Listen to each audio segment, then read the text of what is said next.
All right, good morning. Welcome, everyone. How's everyone this morning? Surviving? Dry? Somewhat? Okay, all right. Well, glad to have you. This is the first meeting of the Policy Advisory Committee for the Portland Area Value Pricing Feasibility Analysis. And we have a relatively full agenda this morning. We'll move smartly through it. My name is Penny Maybe. I will be the facilitator for the Policy Advisory Committee, or the PAC, as we so fondly call you. I've had worse. I've had DAGs and DACs, and so PAC isn't bad. Before we get started, I'd like to just do a few housekeeping logistics kinds of things. There is coffee and pastries in the entry room where you signed in. And because there's coffee and pastries there, the restrooms are further straight back down the hall. You probably came in. If you get to the reception area, you went too far. There's a left turn about halfway down that hall, and the restrooms are on that little branch. We always want to know where the emergency exits are, just in case we all need to leave smartly. And so there's one way in the back there in the corner. There's one up here in the corner, and of course, if you go out the door that you came in, there's one right off to the right. So we have plenty of ways to get out of here if we need to. And all the times and years I've been doing this, I've never had to do that, but I figure the first time I forget to say where the exits are is the time we'll have to. So I make sure I do that all the time. A couple of other notes. The meeting is being recorded, videoed, and it will be streamed, or not streamed, but it will be posted on a YouTube channel on the Oregon Department of Transportation site after the meeting. So for those of you at the table, please be sure and use your mic. You'll have to share, but that's okay. I think you can do that. Please be sure and use your mic when you speak, and it's a push on, and it stays on, so then you'll have to remember when you're done to turn it off. Let me see, one other small thing. One of the things that I've become quite accustomed to, and I think a number of you have, just because there's many of you, instead of having to put your hands up and me trying to count hands, if you have a desire to ask a question or make a comment, just put your table tent up sideways like that, and that way I can track who's in the queue. So that would be very helpful for me. And then, of course, we all have to remember to put them back down after we've spoken. So I think those are my logistics that I wanted to talk about. Next, we will quickly review the agenda. And I should say welcome to those in the audience. Glad to have you. We appreciate you coming to observe this meeting. There will be an opportunity for public comment at about 10:45. And we do have a sign-in sheet. If you wish to make public comment, it would be good for me if you would sign in, because that way I know how many people I'll have and how to manage the time. So thank you again for those of you who are out in the audience observing the meeting. We're glad to have you here. Our agenda today, we're right on time with our welcome. We're going to have your co-chairs talk about the committee's charge and purpose. Then we'll do some introductions and hear from all of you at the table. Then we're going to give you some information, Portland region conditions and trends, do an overview of value pricing, what it is, how it can be done, so forth, kind of I would call it a value pricing 101. And then we will talk a bit about this whole process, the timeline, what's in the scope of this analysis, and what are some policy considerations that will need to be discussed at this table. Then, as I said, 10:45 public comment, and we will adjourn at 11 a.m. So that's the agenda. Anybody have any concerns about the agenda? Okay, excellent. I am going to move right along smartly then and introduce your two co-chairs. They are both commissioners with the Oregon Transportation Commission, and we have Alondo Simpson and Sean O'Halloran. And you two, however you've sorted it out, are going to talk with the committee about what you've asked of the committee. So I will turn it over to the two of you. Great. Well, thank you, and welcome everybody. Very happy to be here and have this conversation. Obviously, it's an important time in our transportation system, and I'm very excited about the opportunity. Obviously, we've passed a very important package here in House Bill 2017, which is going to enable us to do some very innovative and important make some important investments in our system and hopefully get us to the places we all know we need to be, which is minimize our amount of congestion we've unfortunately inherited, and more importantly, put those investments into areas that are most needed in our system, statewide. From my standpoint, as a commissioner, it is most important for me to hear from you guys about how are we going to look at value pricing in a way that has a full slate of opportunities and a full deck of positive outcomes for our entire community as a whole. And with that, me personally, I feel the impacts here as somebody who lives in East Portland and is always transporting over here to the central core, and people that I work with, but more importantly, it affects me as a business owner. And so congestion has become a big impact financially for us. And I'm looking to try to figure out ways where we can look to the future, not only to make this place better and more efficient and more 21st century system, but more importantly, create a model that other places can replicate. And I think this group is going to be able to work towards that output collectively from a triple bottom line standpoint, environmentally, economically, and socially. And so I just wanted to thank you all for being here and dedicating your time to this, and I look forward to working with you all. Thank you, Commissioner Simpson, and thank you all for being here. Good morning. And I think we all have a similar interest at heart, which is to address some of the problems that plague the region. And Oregon has done something that is difficult to do in this particular political climate, and that is the legislature has come together in a bipartisan, bicameral way and passed comprehensive transportation legislation. That's a big achievement for us. It also empowers the Oregon Transportation Commission to act and to take what has been outlined in the legislation and to try to execute in a way that addresses some of the problems that we face. And those problems deal with preserving our current system, transit. It's multimodal, it's marine, bike, pedestrian, maintaining the current system and dealing with freight mobility, but dealing with congestion. And as our population has grown, our system has become more congested, and that means people spend more time in traffic. That's not what we want to be spending our time doing. And there is not a single answer or solution to the problem. And with the money that we have, we will be very hard-pressed to stay ahead of it. And we can't dig our way out of the problem fast enough. We have to make transit more viable. People want to get around their communities, and they want to be able to get from one community to another. And we have just a few things that we can do to address it. Congestion, pricing, and tolling are options. We have to make transit more viable, and we have to work in partnership with Washington State, with Vancouver in a constructive way. And we are making some assumptions, and those assumptions are that people from Vancouver want to spend time in traffic no less than people in Portland. And there are just a couple options: to do something or to do nothing. Doing nothing really is not an option for us, and that means the problem gets worse. Doing something costs money. Transportation infrastructure is expensive. It requires investment. It requires forward thinking. Really, our best practices model is right next door in Washington State. What has been successfully implemented on tolling and congestion pricing in Seattle, in Washington State, is a great model for us to learn from. The situation on I-205 and I-5 continues to get worse from a safety standpoint.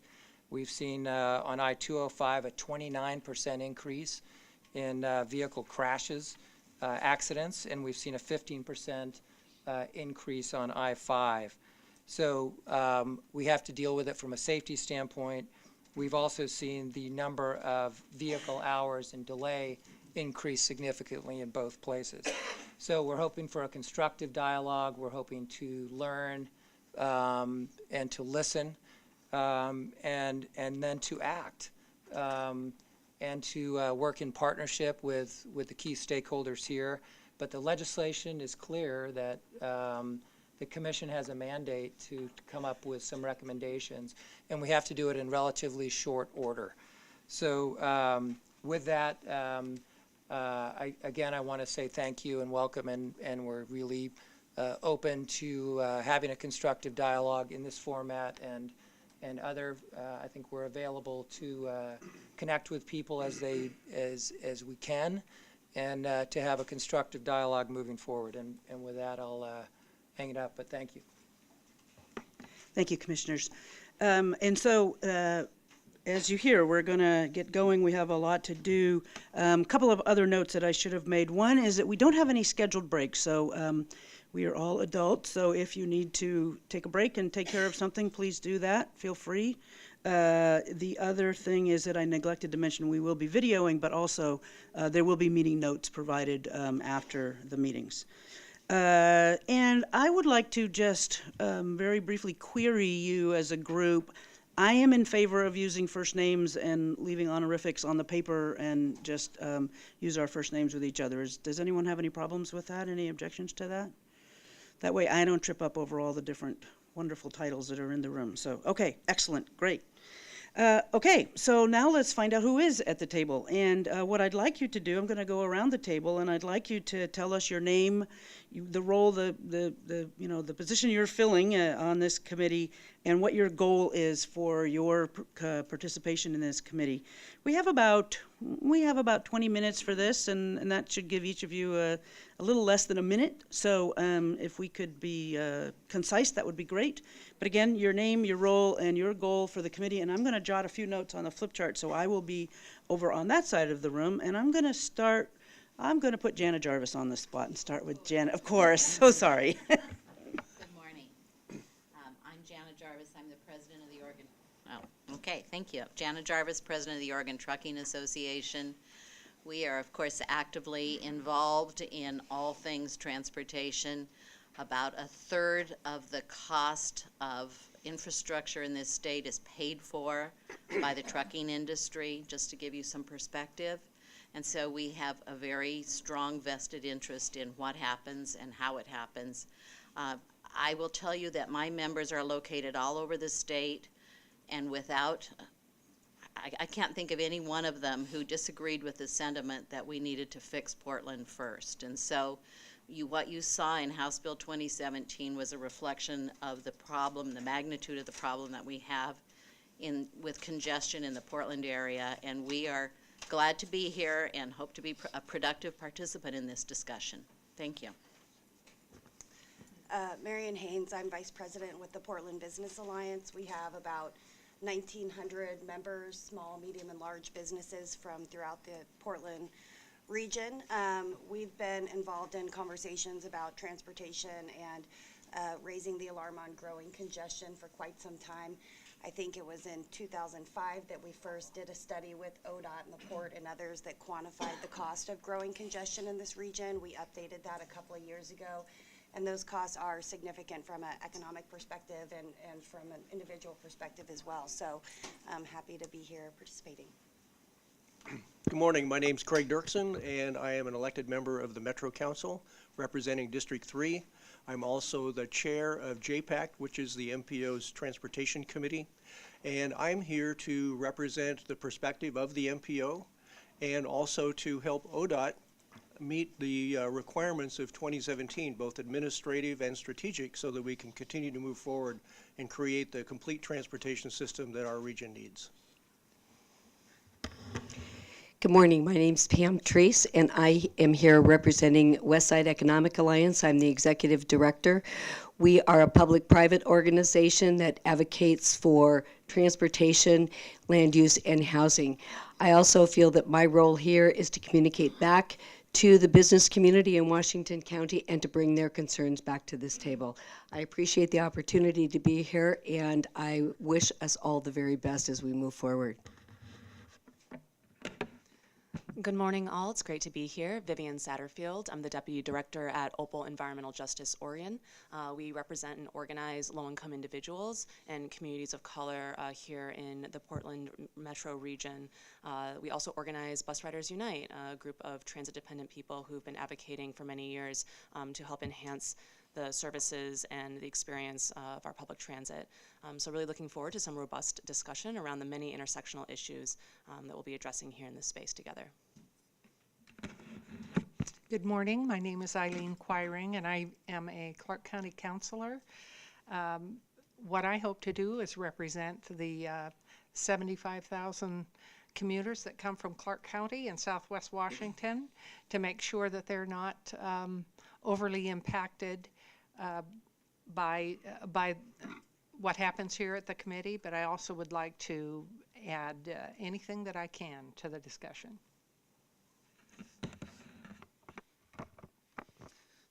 Thank you. I'm Ryan Shimer. I'm the ODOT Region 1 manager, and when there is traffic or congestion and there seems to be a problem and people are affected by it, I'm the person who gets that call who says, what are you going to do about it?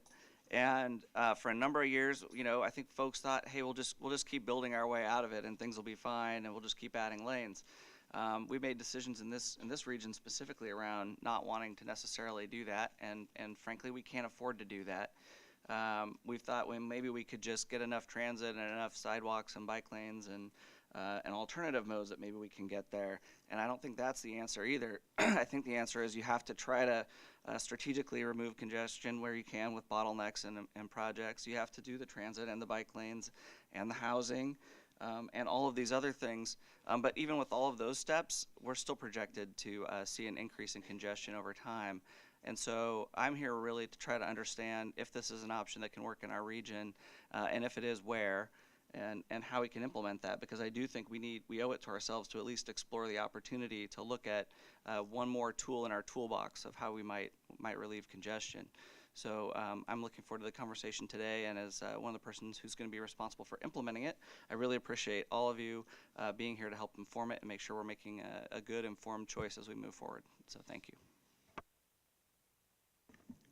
Good morning. I'm Jessica Vega Peterson. I'm a Multnomah County Commissioner. I'm very happy to be here and be a part of this discussion as we're talking about doing this new thing for Oregon and doing it in the right way. So I sit on a lot of different transportation tables with a lot of you folks around the table, and so I'm really excited about the idea of integrating the work that we're doing here with the other discussions that are happening around regional transportation issues.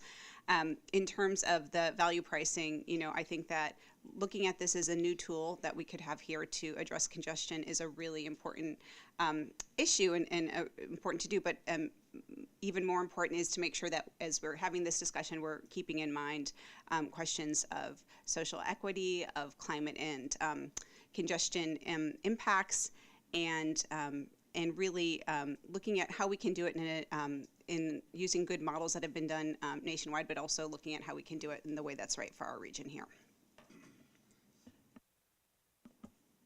Good morning. My name is Matt Hoffman, and I represent the Kroger Company, which is the parent company for Fred Meyer and a handful of QFC stores in this area. So took me about an hour and 28 minutes to get here, so maybe at break, Ryan and Eileen, we could get together and talk a little bit.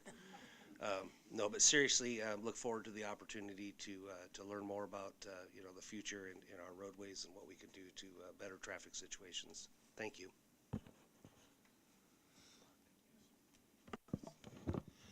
I'm Park Woodworth, and I'm representing Ride Connection.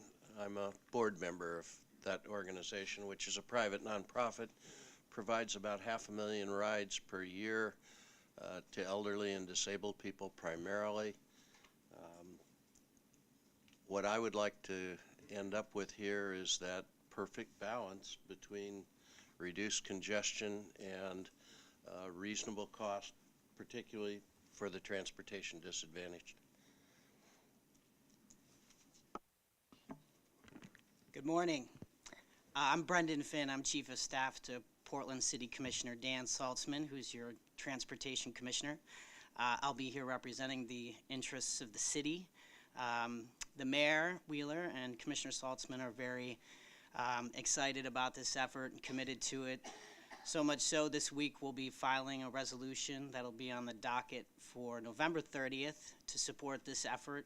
It'll be outlining some of the city's values regarding this effort, which we feel is incredibly important that we got the package passed and the resources are there, but this component was really vital to our support. So really appreciate the work that's been done. And, you know, I guess to reiterate what Commissioner Simpson said, the triple bottom line will be right up there as far as our value set is concerned and how we articulate that around this table. But again, appreciate everyone's involvement, and we're happy to be here. So thank you.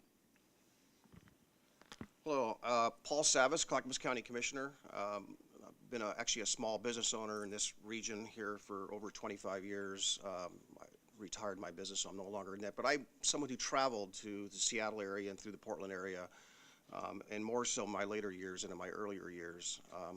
I'm a little bit concerned about comparing ourselves or comparing and looking at the Seattle model to our model. I would say, as someone who traveled there frequently, that Seattle was an area where you saw investment and you saw relatively an adequate size system. We don't have that adequate size system. I think we have an undersized system, and I won't say that what is the right size. I don't know what the right size is, but I do want to point out that I'm a little bit concerned about comparing ourselves to where they are, because I think they've done a lot to get the faith of their constituencies, and the fact that they've been investing in building their system for years and years. I have been wearing one hat or another, an advocate of infrastructure for the last 20 years, and supported that. So I'm a solutions-based person. I want to see solutions, but I think we really need to look at what those solutions are. We also need to look at how our regions or part of the region are different. Clackamas County has not had that much in the way of transportation investments. Whether you look at a transit map, or you look at an interstate map, or you look at the highways, we have a lot of challenges in Clackamas County, and we have a lot of separation. We don't have a lot of contiguous cities. We have areas where there are no transit choices, there are no transportation choices other than getting on the road. So I'm looking forward to this process, and happy to share my thoughts as we go along. Good morning. My name's Phil Ditzler. I'm the Division Administrator for the Federal Highway Administration here in Oregon. The opportunity is tremendous. You know, I think as Commissioner O'Halloran pointed out, you know, the legislature has given clear direction to the commission, and I think it's a huge opportunity to take a bold move. And so what I would offer is that you know, I look to support this committee in coming up with options for the commission in making some bold decisions, or taking a bold approach to addressing congestion and the tremendous need that this region faces around congestion. Thank you. Good morning. I'm Neal McFarland, TriMet's General Manager, and I'm here, I think, to a very large extent because, even though you may know that I'm a short timer in this particular position, is actually to make sure that what we come up with is really an improvement to the overall mobility system, and particularly the transit system in our region. One of the things I would just note is that there's a lot of impact that we need to look at and about, and develop a set of priorities that really allow a great outcome. And I look forward to pitching in on that outcome with everyone around the table. Good morning. I'm Roy Rogers, Washington County Commissioner. I was quipping with Neal. I expect him to be really scruffy and in jeans. And I mean, you're a short timer. It'll go downhill. All right. Okay. I'm probably the only one not too excited to be in Portland at 8:30 on a Monday morning, but if it would have started around 9 or 10, I would have been a whole lot more excited. I have to be honest with you. Been involved in a lot of transportation. I think Craig said it well. Sean, you said it well as far as an analysis. What I particularly am interested in my role as the chair of the Area 1 Commission, as well as longtime JPAC member and chair of our local transportation group in Washington County, is some legislative intent. I understand that a lot of people think this is very clear. I think it would be helpful maybe at some point to invite some folks who crafted the language to be ultra clear on what their expectations on outcomes might be. I'm also interested in the Federal Highway Commission, and regardless of what we may feel we can do, what is allowable. I think it's important that we just can't put toll gates up on freeways. That just doesn't happen in a federal system. So I'm curious how to implement it. I want to be fair to business. I think Washington County particularly is so dependent upon trade, international trade, and commerce that we don't want to handicap ourselves in terms of lack of mobility or mobility that costs so much that we can't move products to market. So those would be my interests. Good morning. I'm Marie Dodds, Director of Government and Public Affairs for AAA Oregon. I represent about 700,000 of our members in Oregon. Most of them are drivers, so congestion relief is obviously a big concern, but so are such issues as access and equity. So we'll want to make sure that we can find a good balance as we look at possible solutions. Good morning. My name is Tony DeFalco. I'm the Deputy Director for Verde. And Verde is a nonprofit in Portland that focuses on building environmental wealth in low-income communities. And it took me about an hour to get here over TriMet today, and we went about 5 miles, so comparing to your hour and a half there on transit. I think the goal that our organization has is to see how this tool can affirmatively benefit low-income people and people of color, and not just be held to a standard of causing no harm, and to cause no harm to low-income and people of color communities. Right now, and someone who works in the Latino community in particular, it's just things are really bad in terms of access to opportunity, income, access to affordable housing, and all of these things combine to create a very challenging situation for the communities that we serve. And so definitely not adding additional challenges to those communities is key, but also but creating clear and affirmative opportunities for those opportunities through this process is essential. Thanks. Good morning, Chris Strickler, Washington State Department of Transportation, Southwest Region Administrator. First, I wanted to congratulate you on a historic package. Having gone through the work that it takes to get to a transportation package, I know that that's not an insignificant effort, so congratulations there. We appreciate the opportunity to come to the table. The two DOTs have a long history of working together on, frankly, the two interstate crossings that connect our region and that our users have to tackle every day.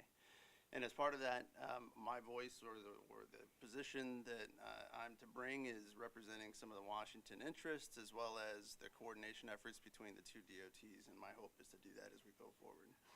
Of course, any tolling that only occurs at the bridges or near the state line would potentially inequitably affect Washington residents, and so that's what we're hearing already in the process. And so we want to make sure that as we go forward, that's understood, and that we understand that there are project-related benefits that come as part of that discussion, and we trust that that will happen. And again, we base that on our coordination. And then finally, we just want to recognize that those that look to this process and those that see the difficulties associated with this level of discussion, we hope that they recognize that throughout that entire dialogue, there is a concentrated effort that looks at balancing what those impacts and benefits are so that those inequities aren't experienced to any one specific ratepayer. So that's where we sit right now, and thank you very much. Thank you, everyone.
think many of you knew each other, or know each other quite well before we even got started. We've done the introductions. We should move along to the charter.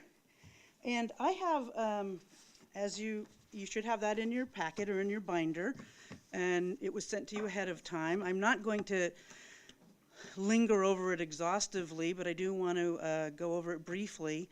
I also want to hold up a model for all of you to aspire to as we move forward through our meetings. We got a communication from Ann McNerney, I knew I'd mess that up, Ogle from the PAC, who couldn't make this morning, but she sent in her comment on the things that I had specifically asked you to look at when I sent out the meeting materials for this meeting. So I'm going to share those with you. I'll hand half around this way and half this way. And I will note as we go along topic by topic where her comments come into play, as long as I grabbed a set for myself. I think I did. I know I'll find it. Okay, thank you. So in your charter, nope, let's tape these down next time, okay? Because I've seen some of them go flying. In the charter, which was, as I said, provided to you, and I have it here somewhere. Boy, you'd think I'd be more organized than this. Where'd it go? It's in here, right? Thank you. Couple of things. The commissioners already talked about your purpose, so we don't need to spend too much time on that. The preamble, I assume you've all read. And again, what's the purpose of a charter? It really is a tool for all of us to be have a good understanding of how we're all going to work together, what you're all working towards, a common understanding of goals, and also it's kind of our rules of the road, and it gives me as the facilitator sort of a framework to help make sure that your meetings are productive and are going in the direction that collectively you want to go and that the commissioners have asked you to go. So that's what the charter does. You heard about the purpose of the committee, but here it is. And some the big 3 points are evaluating options, considering public input, and you'll hear more about how that will be coming to you. Determining effects and potential mitigation strategies for the options, and then providing input and recommendations to the commission so that they can strongly consider your input and your recommendations before they put together their application for the Federal Highway Administration. Committee composition is pretty obvious. You all know who you are. You've seen who's around the table. We have a few people missing today. The list is on the list of members is on the website. And I've had, when I spoke with many of you, a couple of people asked if there would be a roster with contact information so that you could share your contact information amongst yourselves, not to be published, obviously. Is that all right? Would you like us to produce that? And would you all like to have a roster, if you will, with contact information, email, phone numbers, professional phone numbers? Anybody object to sharing their contact information?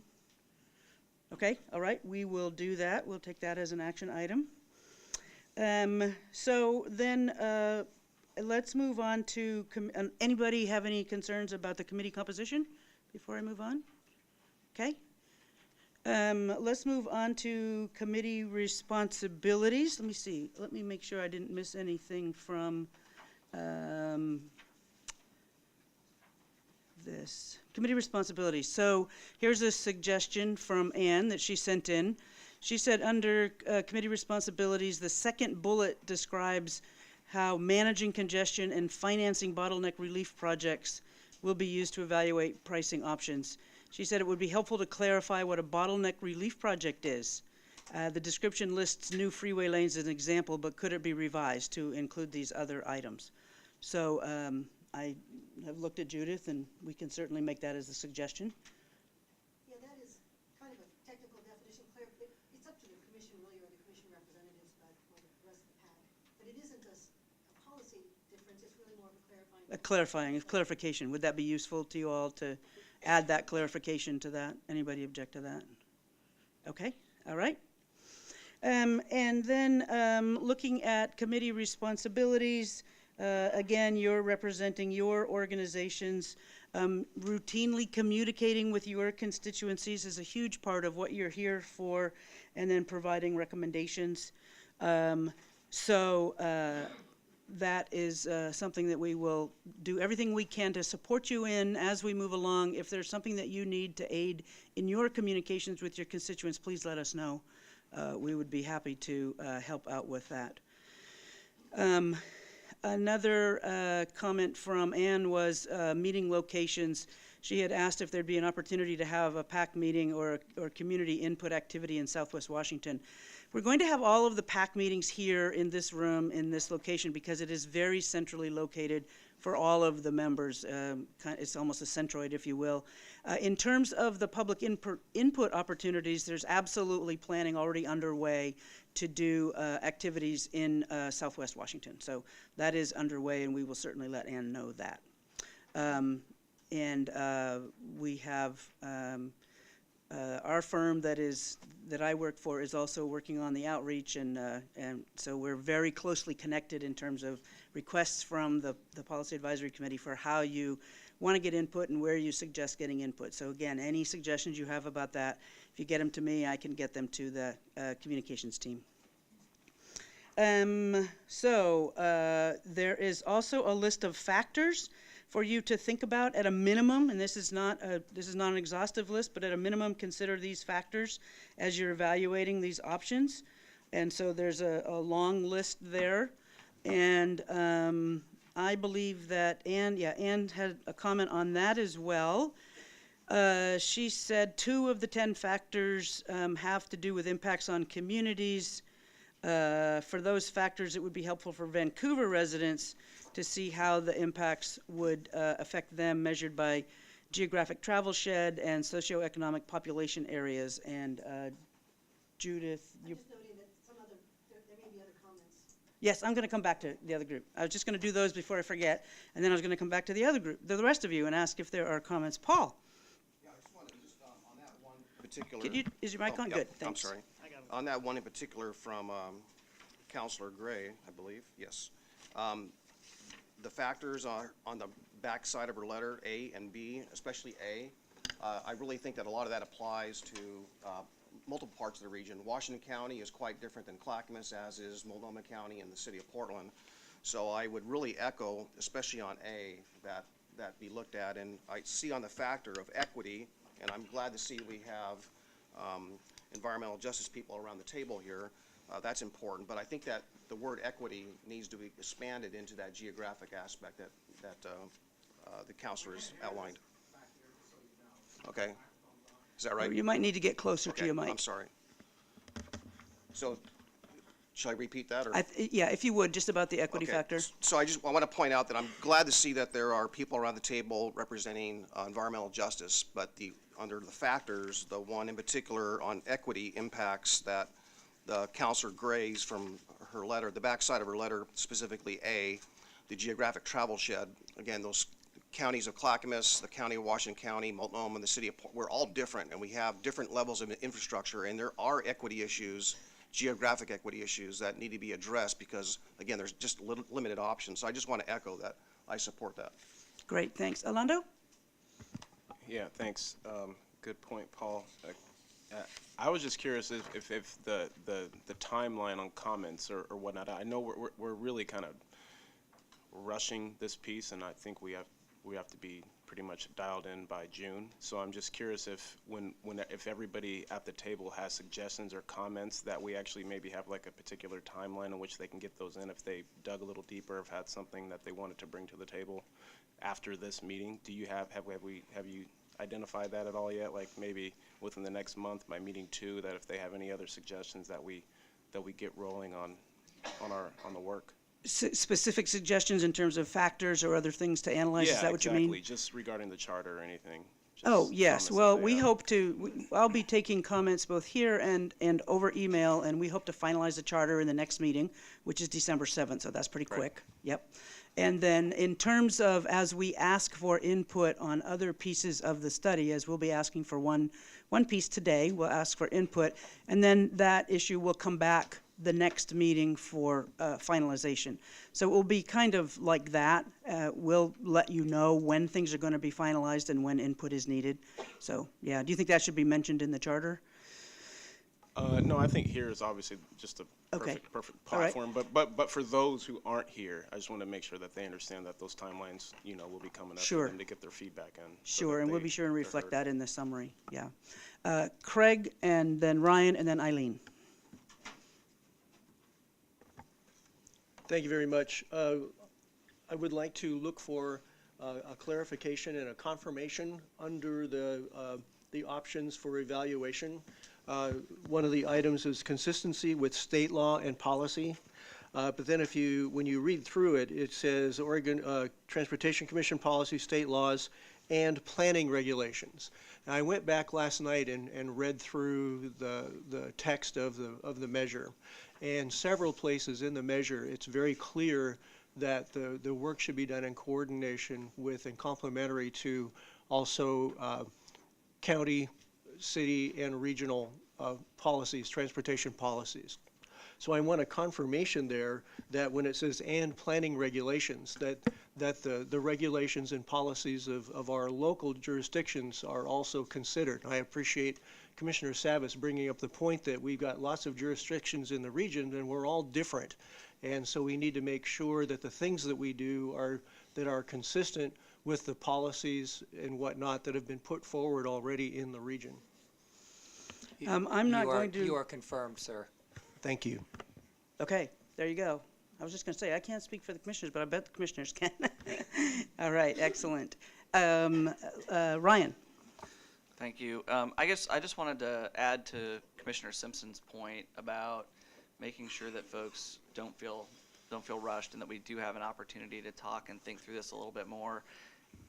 A big portion of it, and we kind of skipped over it quickly with the committee responsibilities, but a big portion of our responsibilities as folks on this commission or this PAC, to bring this information back out to the folks that we represent, the folks we work with, and try to seek additional comment and input to make sure that it's not just the people around this table, but it's the people that around this table represent that are going to be part of this conversation. And so please make sure that I just wanted to reinforce that as sort of one of our duties, is to make sure that we are seeking that additional input from the folks that we represent, the folks we work with, and that we're making sure we're bringing that information back to the table so that they can feel heard as well. So thank you.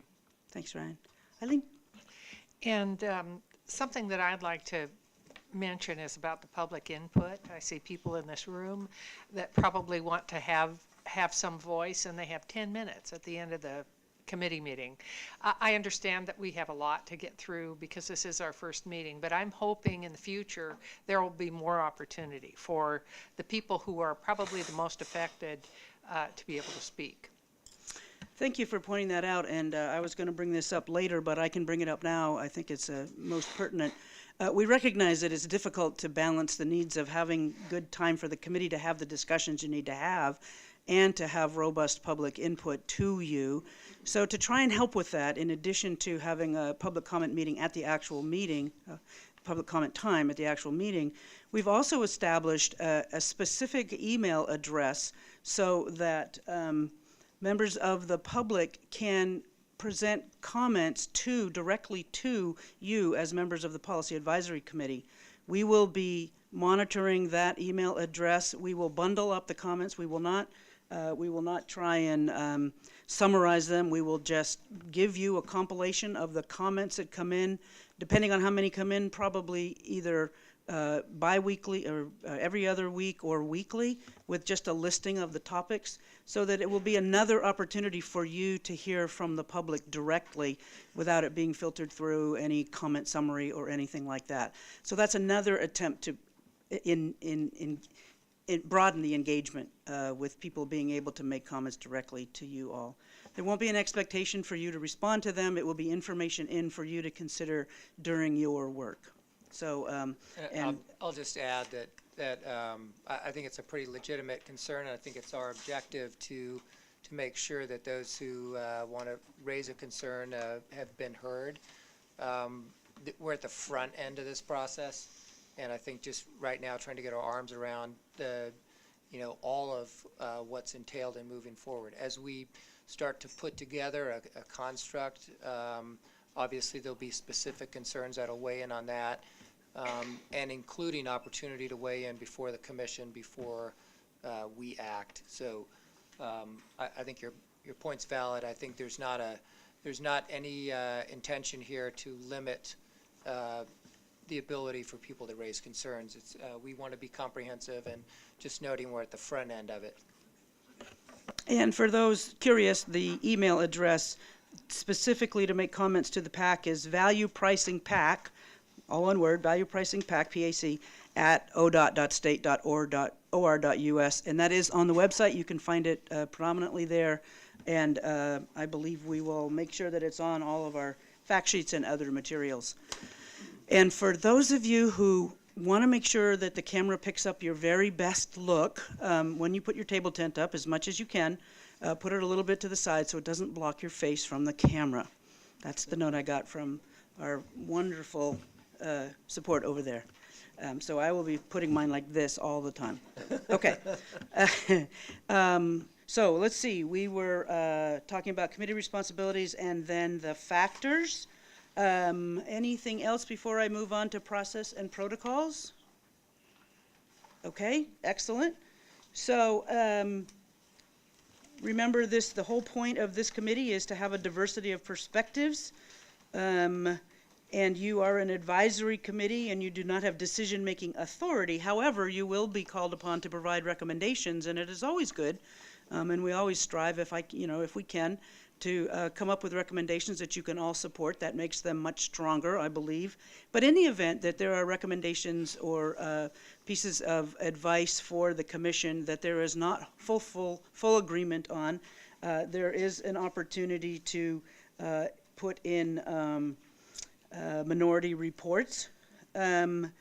So one of the things that we talk about that you will be doing under the decision-making process is talking about what locations on I-5 and or I-205 are best suited to implement value pricing, what type of value pricing should be applied, and then again, what mitigation strategies should be pursued, again, with the intent of reducing impacts of value pricing on environmental justice communities or adjacent communities. Again, there's that geographic note.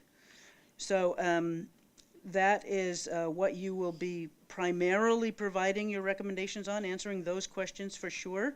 And again, as it says here, at key milestones, we may, if we want to decide, do you want to forward this to the commission, there may be an opportunity or a need to take a vote. Again, if there's not full agreement, but a majority does want something to be forwarded, there will be the opportunity for a minority report as well. Or minority statement, I guess I should say. So meeting protocols, actively facilitated, I guess that's my job. We already noted that you have 2 co-chairs. Oh, Park, did you have a question on what I've covered so far? Comment on Comment? the last sentence in the decision-making process. Ex officio members. Oh, I'm sorry.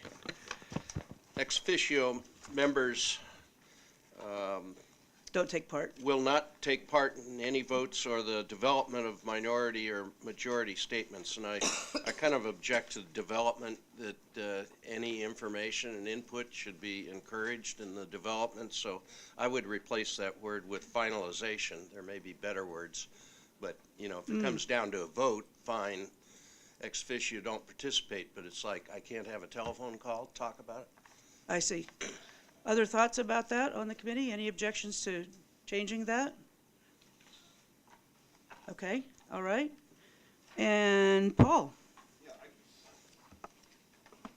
I didn't know, I think this might be the best place to make this comment as I was looking where to put this. So 2 things on decision-making. It's very clear, I read this material twice, that the actual decision is not really being made by us, it'll be made by the Oregon Transportation Commission. So the title there, the words there, committee decision-making process, is kind of misleading because we're really not making a decision. So I might ask that we actually change the language to make it advisory, because that's really what we are. We're advising the OTC. So, and on a greater note, what I really wanted to add with this is, I think we need to do an educational piece, and I don't know that that's really part of the charter, but there's a lot of confusion in the region. Constituents, even elected officials that I work with at JPAC, I work with at others, that understanding how decisions are made about transportation and why we're in the situation we're in. And specifically, who makes the decision on spending, you know, and people want to blame ODOT for not building the highways or whatever it may be. And I said, well, actually, ODOT doesn't make that call. ODOT did not make the call for this tolling exercise. It was directed by the legislature. So there's a lot of things about some of our weaknesses in our transportation system that I think need explaining to the public, and I think that's the part people struggle with. Who makes those calls? Commissioner, why aren't you fixing Interstate 205? It's not my call. It's not my decision. It's not the commission's decision. So somehow we need to expand on that in those two tiers. Number one, the title of this and our role here is not decision making; it's advisory, and secondly, an educational piece for that greater decision making, so people understand how we got in this mess we're in today. Penny, I like where Paul's going with that, but furthermore, do we have is a lot of that content identified? I would say initially in this website. I mean, that messaging around, you know, just that communication piece pertaining to who's making the decisions and how that information flows out to the public ultimately, because again, you know, this is a very, we have to stay on a straight path here, but I want to make sure that we're very open and transparent within this process, and that our online platforms are conveying that message to the broader public. I'm making eye contact with my project manager for communications, and we will certainly make sure that she gets that, and we'll work on that messaging and that education. I think it's a very, very good point. Just a quick response to Paul, and clearly it's our intent, and there are multiple jurisdictions impacted, whether it's Clark County, Multnomah County, City of Portland, City of Vancouver, State of Washington, State of Oregon, and TriMet, Metro, a number of others that are key stakeholders in this discussion, and everyone around this table. The legislation directs the commission to make a decision here, and the commission's charter is the Oregon Transportation Commission sets transportation policy for the state, period. And sentence 2 is we oversee the operations of Oregon Department of Transportation. It gets into a lot more little things to do. So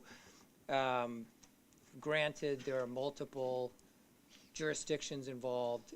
It's our intent to make sure that we have incorporated those concerns, and that I think I'm reminded of one of my favorite quotes from Thomas Edison, which is, vision without execution is hallucination.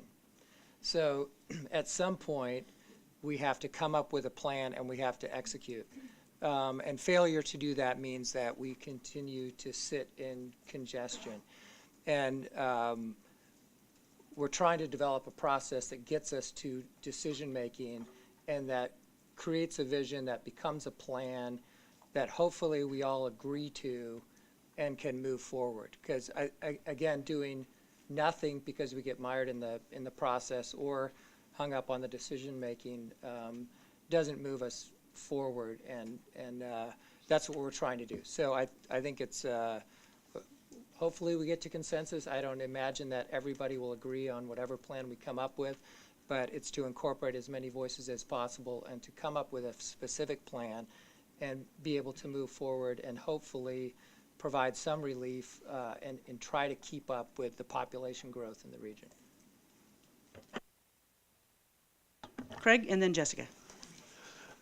Thank you. As we're considering the language of the charter, under committee decision-making process, there are 3 bullets there, 3 questions that we're supposed to respond to. But the way the discussion we have here may well lead to the identification of other recommendations we would care to make as well. So I would encourage that if we could change the language such that it doesn't necessarily limit us to only those 3 questions. There may be other recommendations we would wish to make also. And while we would certainly want to address those three, but there may be other things as well. So can we make sure the language shows that we're not limited to those three questions? I see no reason why we shouldn't, yeah. Well, I don't mean to say that we're going to broaden this to the point that there's no limitation to the scope, but within the scope, certainly, I think that's the intent, yes. Jessica, and then Matt.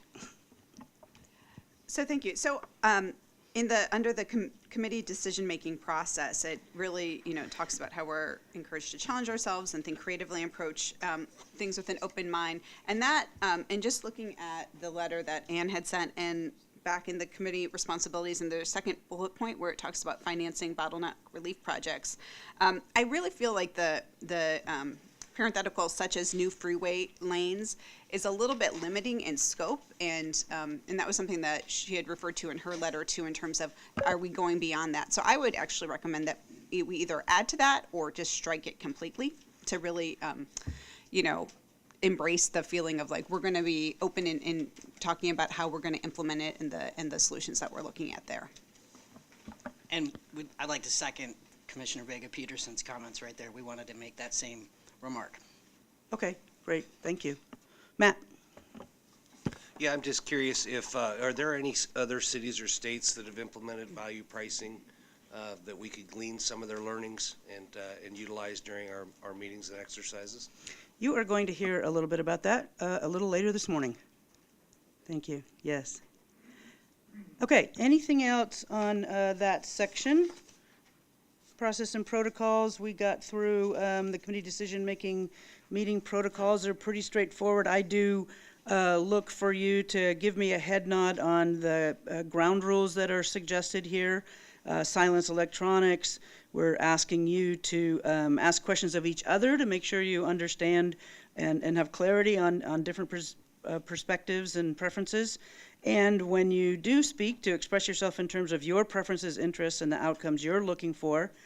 Listen respectfully and try to sincerely understand the needs and interests of others. Hopefully you come with curiosity and willingness to learn and contribute.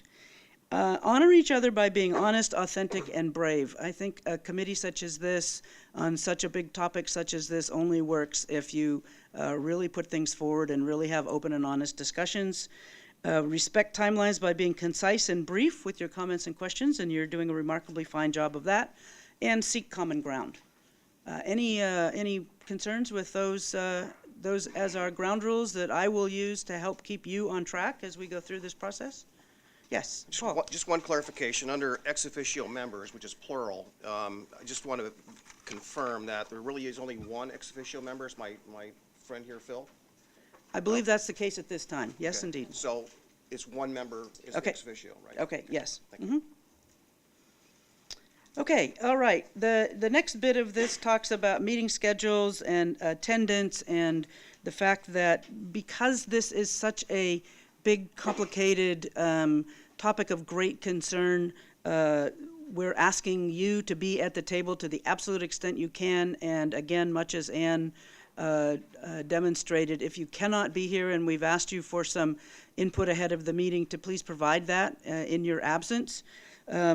Alternates, a lot of folks recognize that there are times when you just can't make it. We will not have alternates at the table, but we're more than happy to have you have someone sit in the audience and listen in for you. We're looking for consistent participation, and so if you miss more than 2 consecutive meetings, the OTC may decide they want to look for somebody that's going to be more active and consistent. We will make sure that your committee meetings, there's public notification at least a week in advance. All the materials and agenda will be made available on the value pricing website. And we're working hard to make sure that all materials are finalized when we send them to you a week before the meetings. There may be cases, given the density of the information that's being worked, that it may be a draft and still being finalized right up to the meeting. So if that is the case, we'll let you know that, but we will try not to do that. And we will, you don't have to print things out to bring with you. As you saw, you got binders, and so we will have packets for you to place in your binders at each meeting. Meetings should begin and end on time. I take that as a personal responsibility. We will not go long unless I've asked all of you if you wish to go long and are okay with going long. Otherwise, we will work very, very hard to end on time. I talked about summaries. The summaries will be put online. You will be given the opportunity to review them before they get finalized to make sure they accurately reflect the meeting. And again, if you can silence your mobile phones and refrain from personal live streaming or other use of social media during the committee meeting sessions, that just means that we're all paying attention to each other and not someone else. And then any questions about that section? Anything seem untoward? Okay. And then the last section is about communications. Again, this goes back to the point that Ryan made. We really do want you to share information with your organizations and constituents and bring their perspectives to the table. The next bullet is asking you to, I guess I would say, work with honor, not take actions or discuss issues that undermine an open and transparent group process. And if you do get media requests, please let ODOT staff know, and we'll get you who that designated ODOT person is. And you're speaking, if you do speak with the media, you're speaking as an individual and not on behalf of the project or the committee. And as always, only characterize your own viewpoints. Don't try to speak for others. I and other staff are available here and between meetings to answer questions and so forth. And I may be checking in with you from time to time to see how things are going and if you have any concerns or wishes or any other observations about how the committee is proceeding. So that's the last section. Any questions about the comments about the communications piece? Anything missing from this charter? Okay, well, what we will do is I will take all of your comments and suggestions back. We will work to revise the charter. I'll work with ODOT to revise the charter, and we will send a revised draft back out by email for your review. And then our hope is to bring a revised draft that we can finalize back to the meeting on December 7th. So you'll be hearing from us shortly with a revision, and if you have thoughts about that, feel free to get them to me in between the meetings so that we can be as close as possible for on December 7th, because I hope we don't have to spend too much time on process. I'd rather we spend a lot of time on content. Okay, thanks. That was a very helpful session on the charter. Now let's turn to starting to talk about the subject that we're all here about. I guess I should make one last note, and I think it goes to, I'm going to probably try and guess what you were going to say, Roy, and that is that we recognize that this is the scope of this committee is pretty narrow in terms of what you're looking at, in terms of I-5, I-205, in terms of options and things. I've been asked as the facilitator to keep this committee focused, on track, and on point, and so you can expect that I will be trying to be pretty vigilant about scope, and there may come times when I say that's a very interesting topic, that's a very interesting point, but it is not really within the scope of this committee. So that's my charge, and I will be doing that the best I can. You can always push back and say, if you think it is in scope, here's why, but just know that that's something that I'm going to be paying very close attention to. And I think that's the only other things I was supposed to say. So with that, I would like to introduce Mandy Putney. Mandy is the Major Projects Planning Manager for ODOT. And she's going to do a brief presentation on traffic conditions and trends for I-5 and 205. And I would like you to hold your questions until she's done, and then she will entertain your questions. Thanks, Penny. Can everyone hear me? I will reiterate, this is a very brief presentation. I'll try to get us back on time. And so you will hear much more of the details that go along with this presentation as you move forward over the next few months. This intent is to provide some context about congestion in the region, traffic performance, as well as some demographic information of residents that are likely experiencing this congestion. As the Portland metro region continues to grow, more people need to get to and from work, as well as to the store, to the school, to social activities. This increasing congestion and delay means more time in the car for commuters, less time with family and friends, missed appointments, and being late for a variety of activities. I'm going to be sharing data that was developed for our 2016 traffic performance report, and all of this data is looking at 2013 to 2015 traffic performance. Congestion on 6 primary Portland highways increased more than 13% between 2013 and 2015, and daily hours of delay increased over 22%. As a result, many parts of the system are gridlocked now for hours every day. This is affecting our quality of life, the people that live in the region. It's also affecting the statewide economy. You heard from some of the comments earlier, this was clearly reflected across the state, and the Governor's Transportation Vision Panel and the Legislature's Joint Committee on Transportation Preservation and Modernization toured the state, and they heard from Oregonians about the needs of the transportation system. There is resounding yes, do something about transportation from people in Portland and Medford and Eastern Oregon.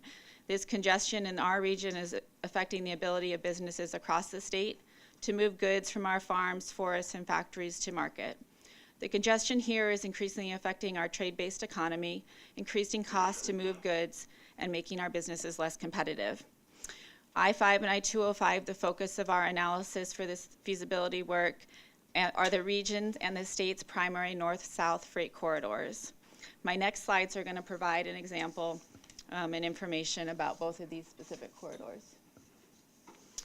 I-5 is a corridor of national significance. Freight trucks account for 10 to 17% of total traffic, or as many as 17,800 trucks a day. It's primary West Coast connection, connecting Canada to Mexico, and a corridor that many of you probably use on a regular basis.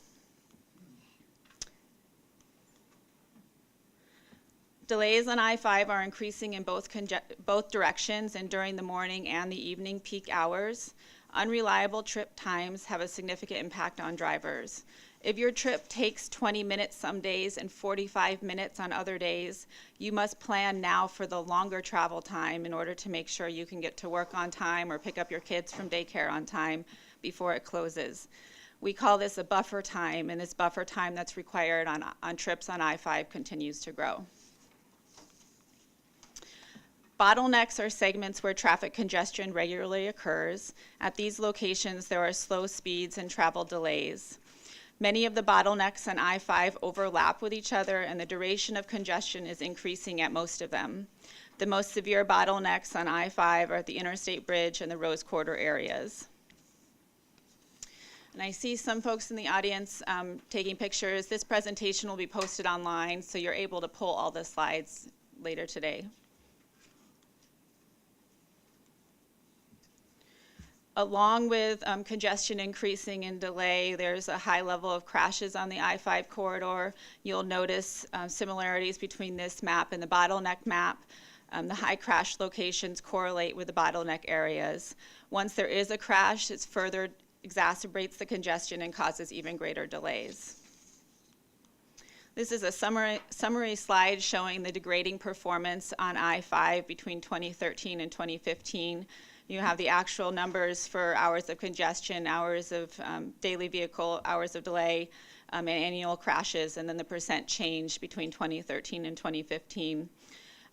This increase in crashes and increase in delay has amounted to more than $80 million in the cost of delay in 2015 on I-5. I'm now going to switch to 205. 205 is also a corridor of economic importance. It's a critical corridor for the region with the second highest truck volumes. This corridor provides access to the East Portland metro areas, the Tualatin, Sherwood, and Clackamas industrial areas, and the Portland International Airport.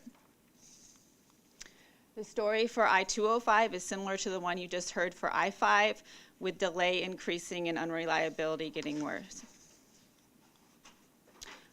The duration of congestion has increased for all bottlenecks on 205, and the Glenn Jackson Bridge and the Abernathy Bridge are the two most severe reoccurring bottlenecks on this corridor. Again, we see collisions increasing with congested conditions, and these crashes further compound the delays on 205. This dashboard here, again, just summarizes the degrading performance on 205, some pretty significant changes between 2013 and 2015 in terms of daily vehicle hours of delay and hours of congestion. The negative congested conditions and the crashes and the hours of delay amount to more than $60 million in the total cost of delay in 2015 on this corridor.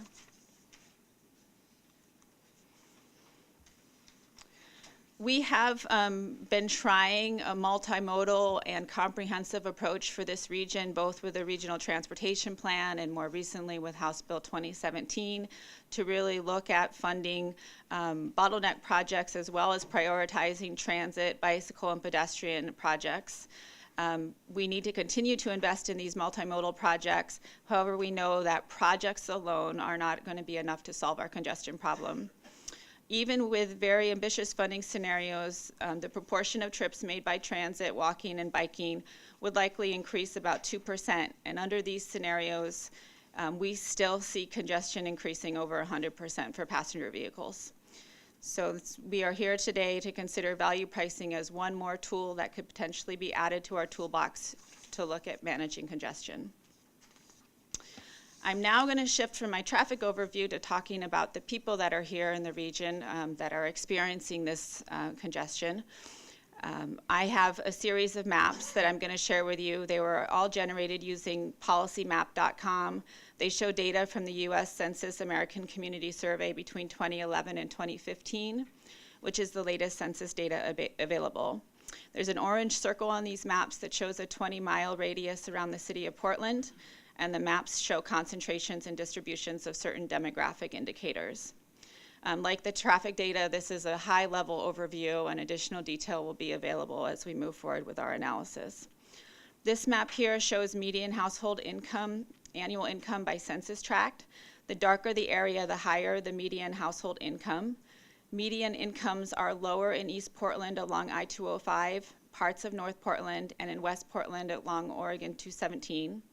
Higher median incomes are concentrated in West Portland, north of US 26, around Happy Valley, east of I-205, and in the southern part of the map, including near where I-205 and I-5 converge.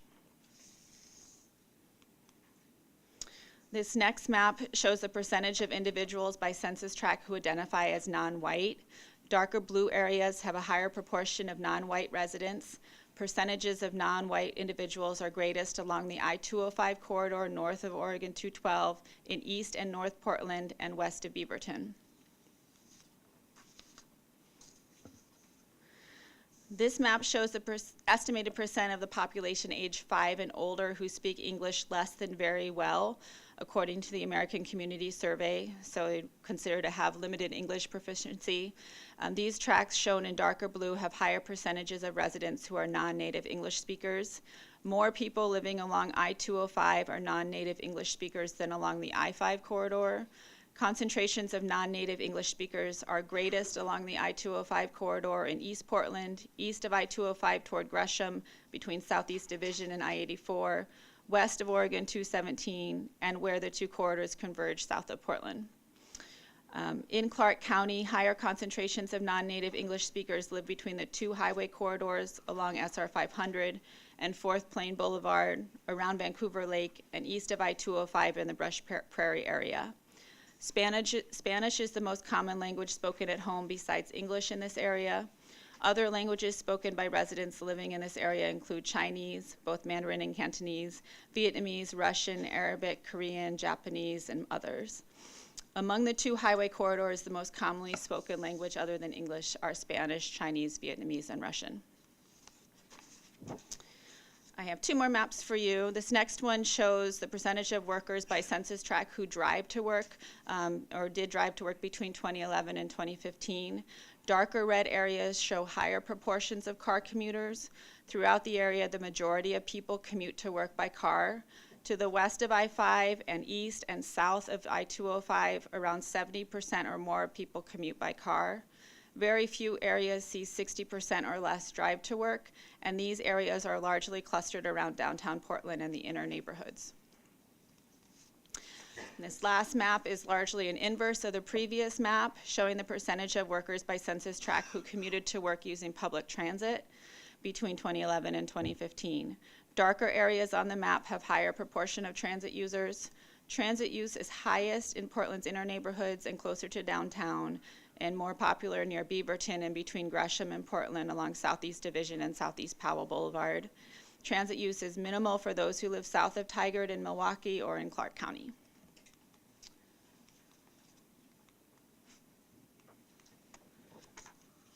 And that is my very high-level, fast overview of traffic conditions and demographics. I'm happy to answer questions or try to clarify any of that information if I can.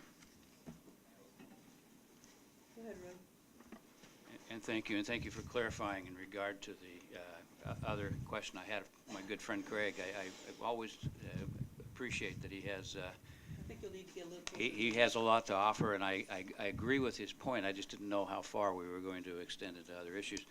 A lot of us spent a lot of time on this transportation bill, talking with folks from around the state who identified issues here as being statewide, and I guess I'll look to my two friends from OTC that I've had more than one conversation with over the years. When we keep talking in terms of region, and I understand you do that because of your regional approach, it's really an injustice or disservice to this whole process, frankly, because the person in Medford, the person in Pendleton or LeGrand, they're coming right through the Portland area. And when you sit there and say this is a Portland area problem, Sean, you are with Nike, one of our big industries in Washington County. I mean, you think of it as a statewide system. I think of it as a statewide system. If I'm going to Clark County or anywhere there and dealing with businesses in that area, which we do, we frankly look at it a lot more global. And so I guess the point, and I'm not going to drone on, but the point is we keep stressing our regional population changes.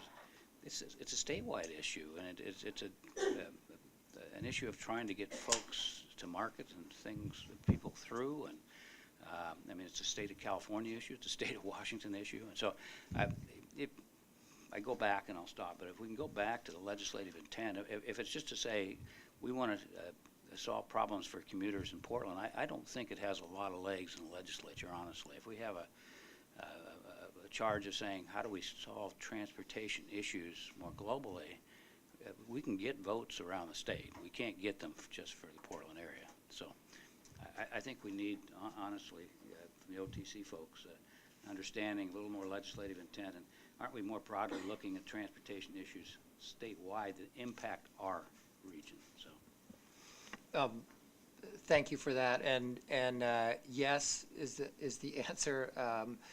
I think when we started looking and when we looked to the area commissions on transportation, when the Joint Legislative Committee went around the state, one thing was clear was that Portland congestion was an issue for everyone.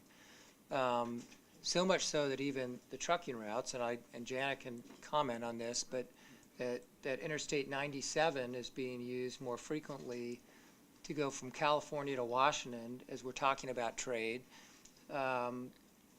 Even though it's a longer route, the intent was to bypass Portland congestion.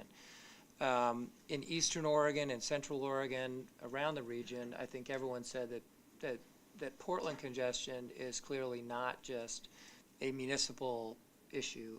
It impacts the region and the state. And there are many things that divide us. The Columbia River is one of them. Our bridges bring us together.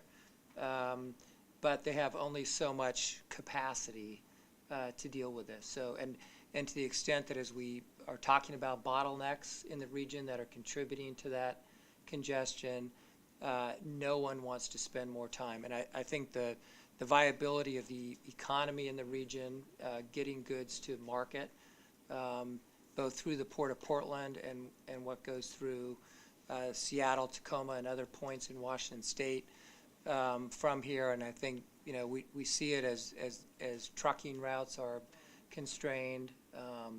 We're using everything from the river system, rail, trucking, et cetera. But there's nothing that makes up for just sheer volume. We have to add capacity.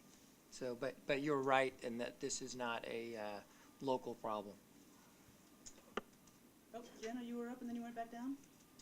Well said. Okay. Right. Anyone else? Yes, go ahead, Tony. Thanks, Mandy. I'm curious if ODOT has ever or plans to collect more specific data about the folks that are using these two freeways. I'm thinking in terms of understanding equity impacts of such a system, and so certainly appreciate the broader scale data, but have those kinds of surveys ever been done to get a sense of who are the users in terms of race, class, income, etc.? We have broad origin destination information available, not necessarily tied to specific people. So, you know, I think based on the information that we have now, we can understand origin and destination, and we can look at demographic characteristics of those areas of origin. For this study, as we move forward, we're not going to do a detailed origin and destination study. You know, as we move forward after this process and do additional environmental analysis and a review, there'd be additional detail to delve into those details. So I think you'll be able to see more detail than I provided here, but it'll still be a little bit down the road before we have that level of information. Brandon, did you record it? Again, I keep seconding people's points. The data piece, I think, is pretty huge. Best policy usually gets made when you have the best data. So to best understand the system and who's using it, so the person from Medford, the person from Pendleton, the person from Portland, the trucker, whoever it is, how do we identify them and know what their habits are, and how do we change them through value pricing, I think is a big piece. So I was just going to second that data piece. To understanding that can help us make the best policy decisions here. Janet. Thank you. I thought I might add just a couple of statistics to what Sean's comment was earlier that I think are pertinent when we talk about users of the system, particularly in the Portland region. Nationally, about 72% of the nation's freight moves on truck. In Oregon, it's 76%, so we're a little higher than the national average. If you look at it by quantity, if you look at it by value, about 80% of the value of commodities move by truck. So when you recognize very quickly, I love it when people complain to me about how many trucks there are on the road, and I remind them that tells you that the economy is moving. But it is a huge piece of Oregon's economy, the access not only for the freight from Canada to Mexico or from Portland to the East Coast, but it's also that last mile. There's the balance of the commodities that move on rail or on marine or whatever, or airplanes. They at some point hit a truck.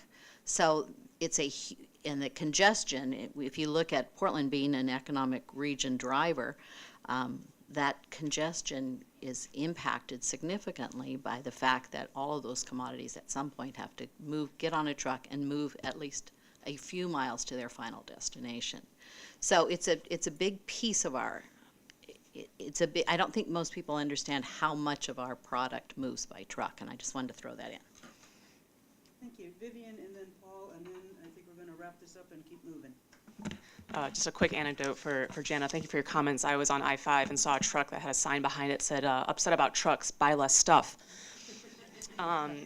While we're talking about data, I just want to help uplift, I appreciate the inclusion of so much demographic information, and just want to say that I think the recent TriMet analysis showing why there's been a decline in ridership and really attributing it to the rising housing prices in the Portland metro area, done in tandem also with the Portland Housing Bureau's excellent state of housing report, can really give us a holistic understanding of who lives where and why some transportation choices may actually not be a choice.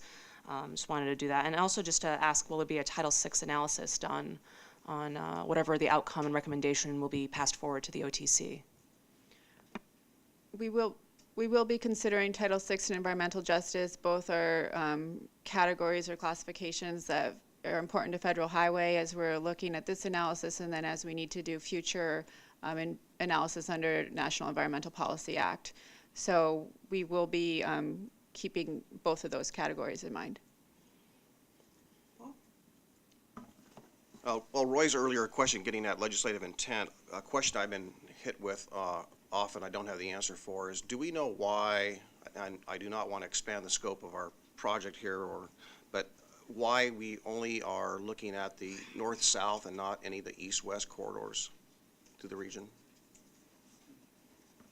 I think we're looking at what the legislation directed us to do. It doesn't preclude us from looking at other options, and we will. But I think the timeline that we're under and how we go to a recommendation and a request with the Federal Highway Administration is directed in the legislation. Thank you. And furthermore, I believe that, the opportunities and successes or failures, or what we learn from this process, can open up an opportunity to have conversations about other routes and corridors as well. So. Okay, great. Thank you so much, Mandy. Appreciate it.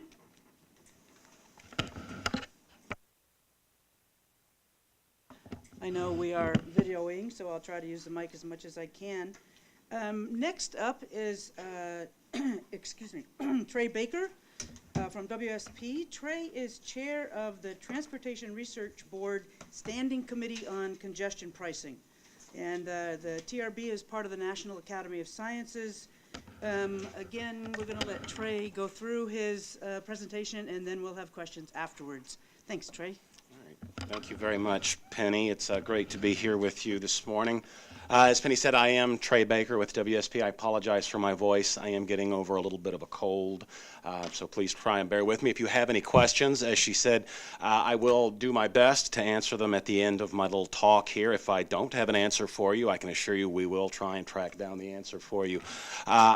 Make sure this is working. Where's my point? There we go. So I am here to talk to you today about value pricing, which, put very simply, what we are talking about with value pricing is using price, generally in the form of tolling, as well as incentives, applying those during peak periods, generally your morning hour or your morning rush hour or your evening rush hour, in order to get people to change how they drive.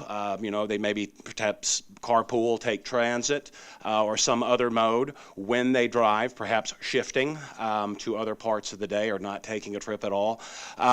Basically attempting to even out demand in order to better more efficiently run transportation facilities. Now, why does value pricing work? Well, not to oversimplify things too much, but it is sort of just basic supply and demand.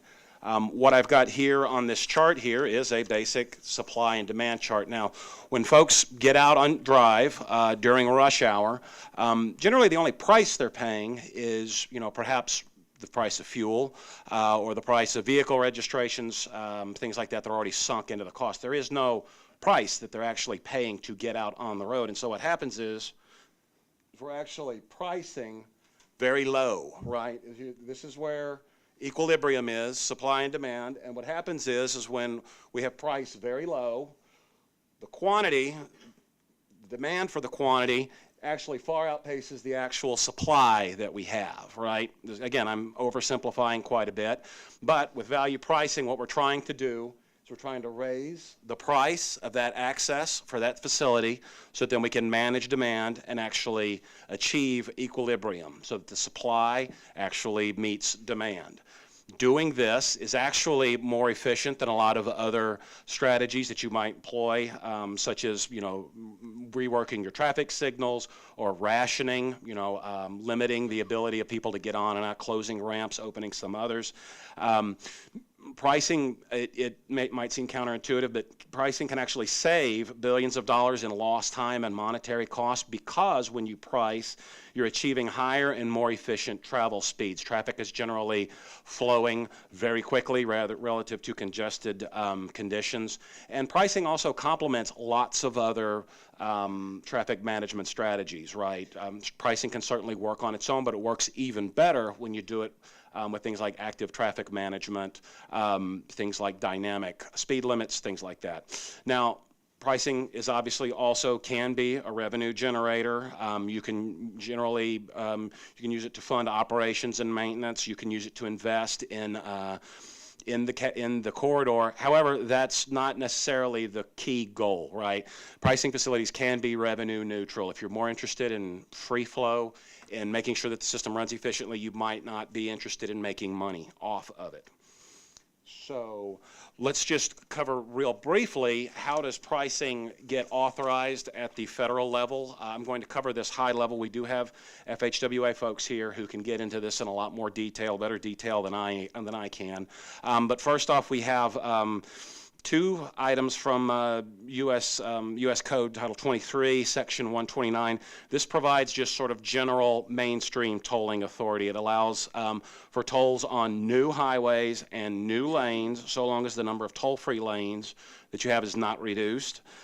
You can also use tolling to reconstruct bridges or tunnels. Again, this is sort of just the mainstream tolling authority that states are given under 129. 166 applies more specifically to HOV and hot lane programs. A lot of HOV facilities in the U.S. were funded with federal funds, and an increasingly popular option for managing HOV lanes is to actually open that up and allow vehicles to pay a toll to allow single occupant vehicles to pay a toll to get into those lanes. A lot of this authority is provided under Section 166. There's also the Interstate System Reconstruction and Rehabilitation Pilot Program. This basically allows for 3 interstate facilities in 3 different states to be tolled for reconstruction of those interstates. You have to demonstrate that you would not be able to rebuild the interstate without tolling on it. And I believe there's 3 slots for that, and I believe that only 1 state has actually even made that attempt, and that's Missouri with I-70. There's also the value pricing pilot program, which is a much more innovative program originally developed around 1991. This funded a lot of the original HOV to hot lane conversions that I just referenced. There are 15 available slots.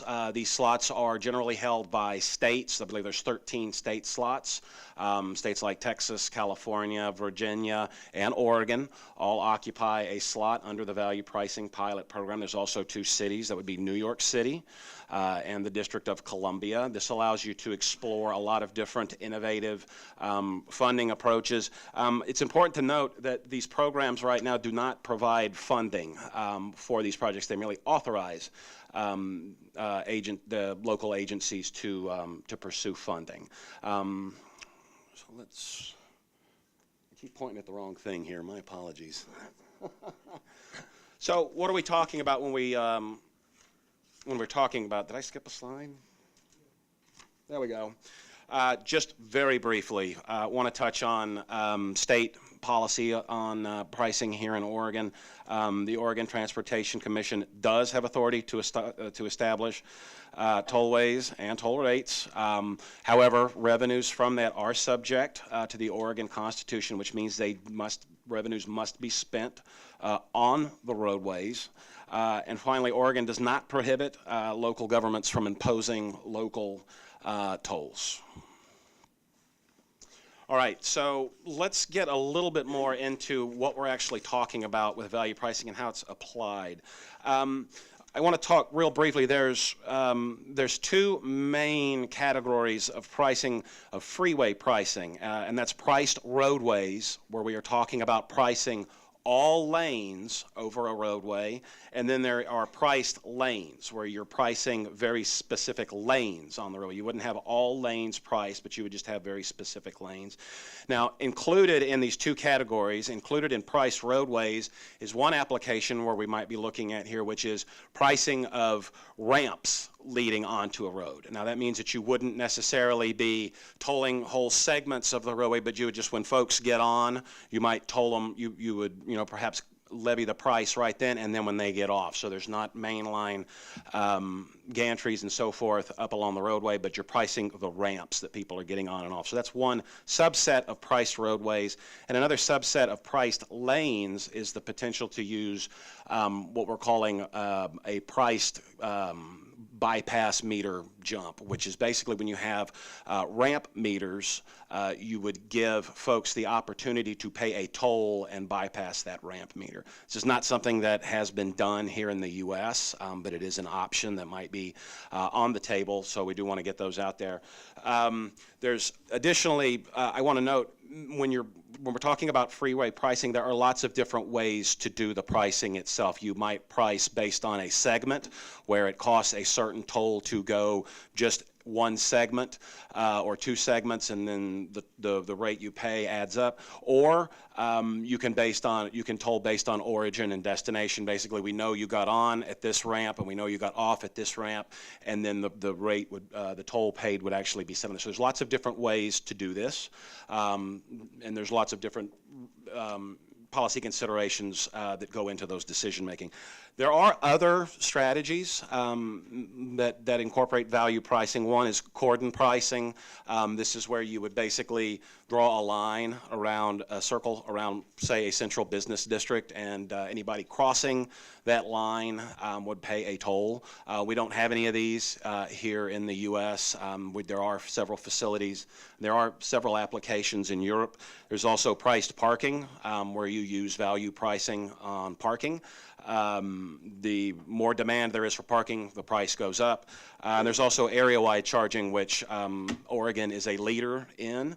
We're not going to talk about these three that much, though, because these are not really done in order to manage freeway congestion. These are done for other reasons. Cordon pricing is done to manage congestion into, again, very congested central business districts and overhaul networks.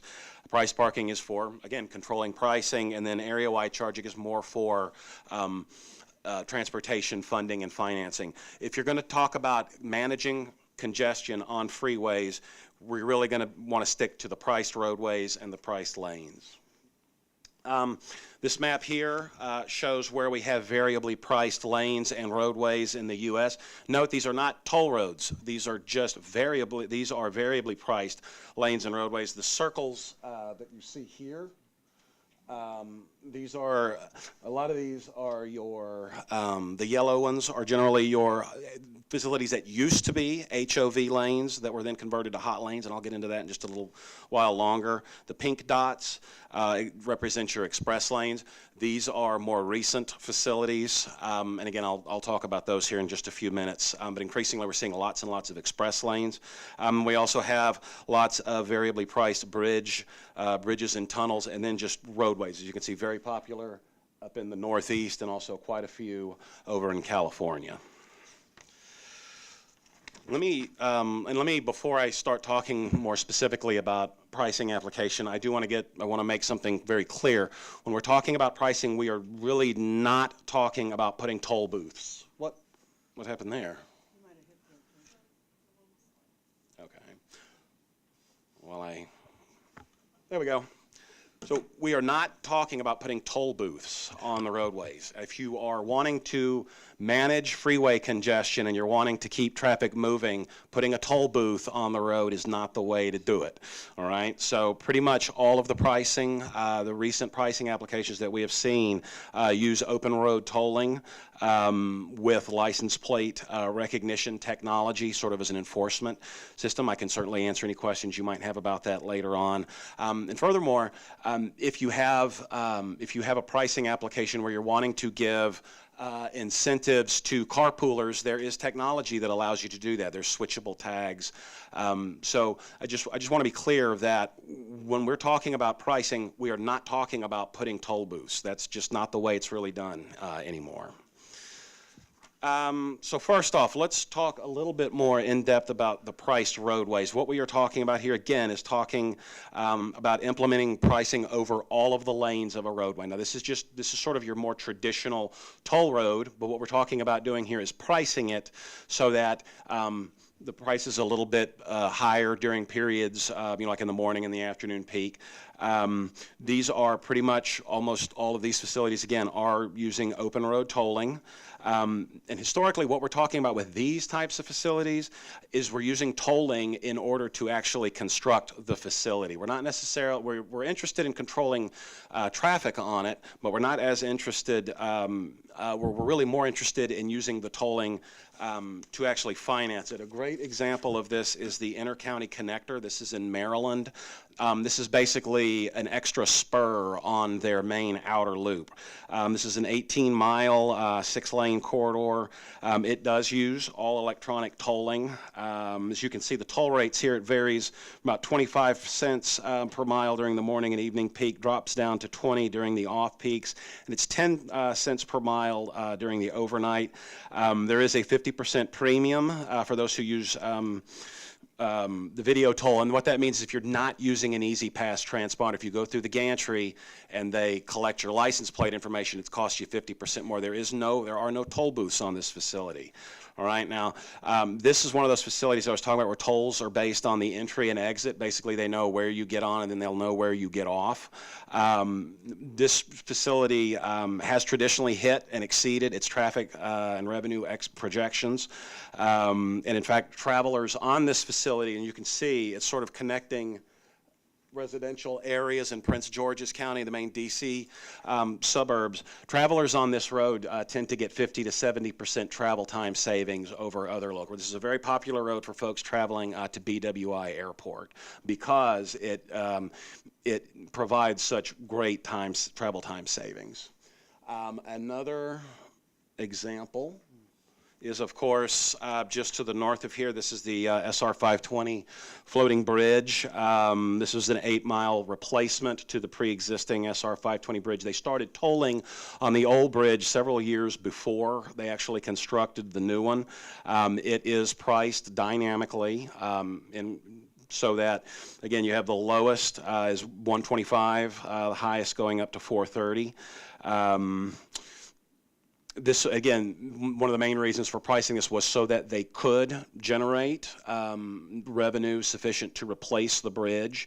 They're going to keep the pricing in place in order to manage demand on it. One thing that's notable here is that the new bridge actually has a dedicated HOV lane that is used by transit, and WashDOT has seen some significant increases in transit utilization because they now have this, they have a dedicated lane going over this bridge, and because it's dynamically priced, it has very reliable travel times.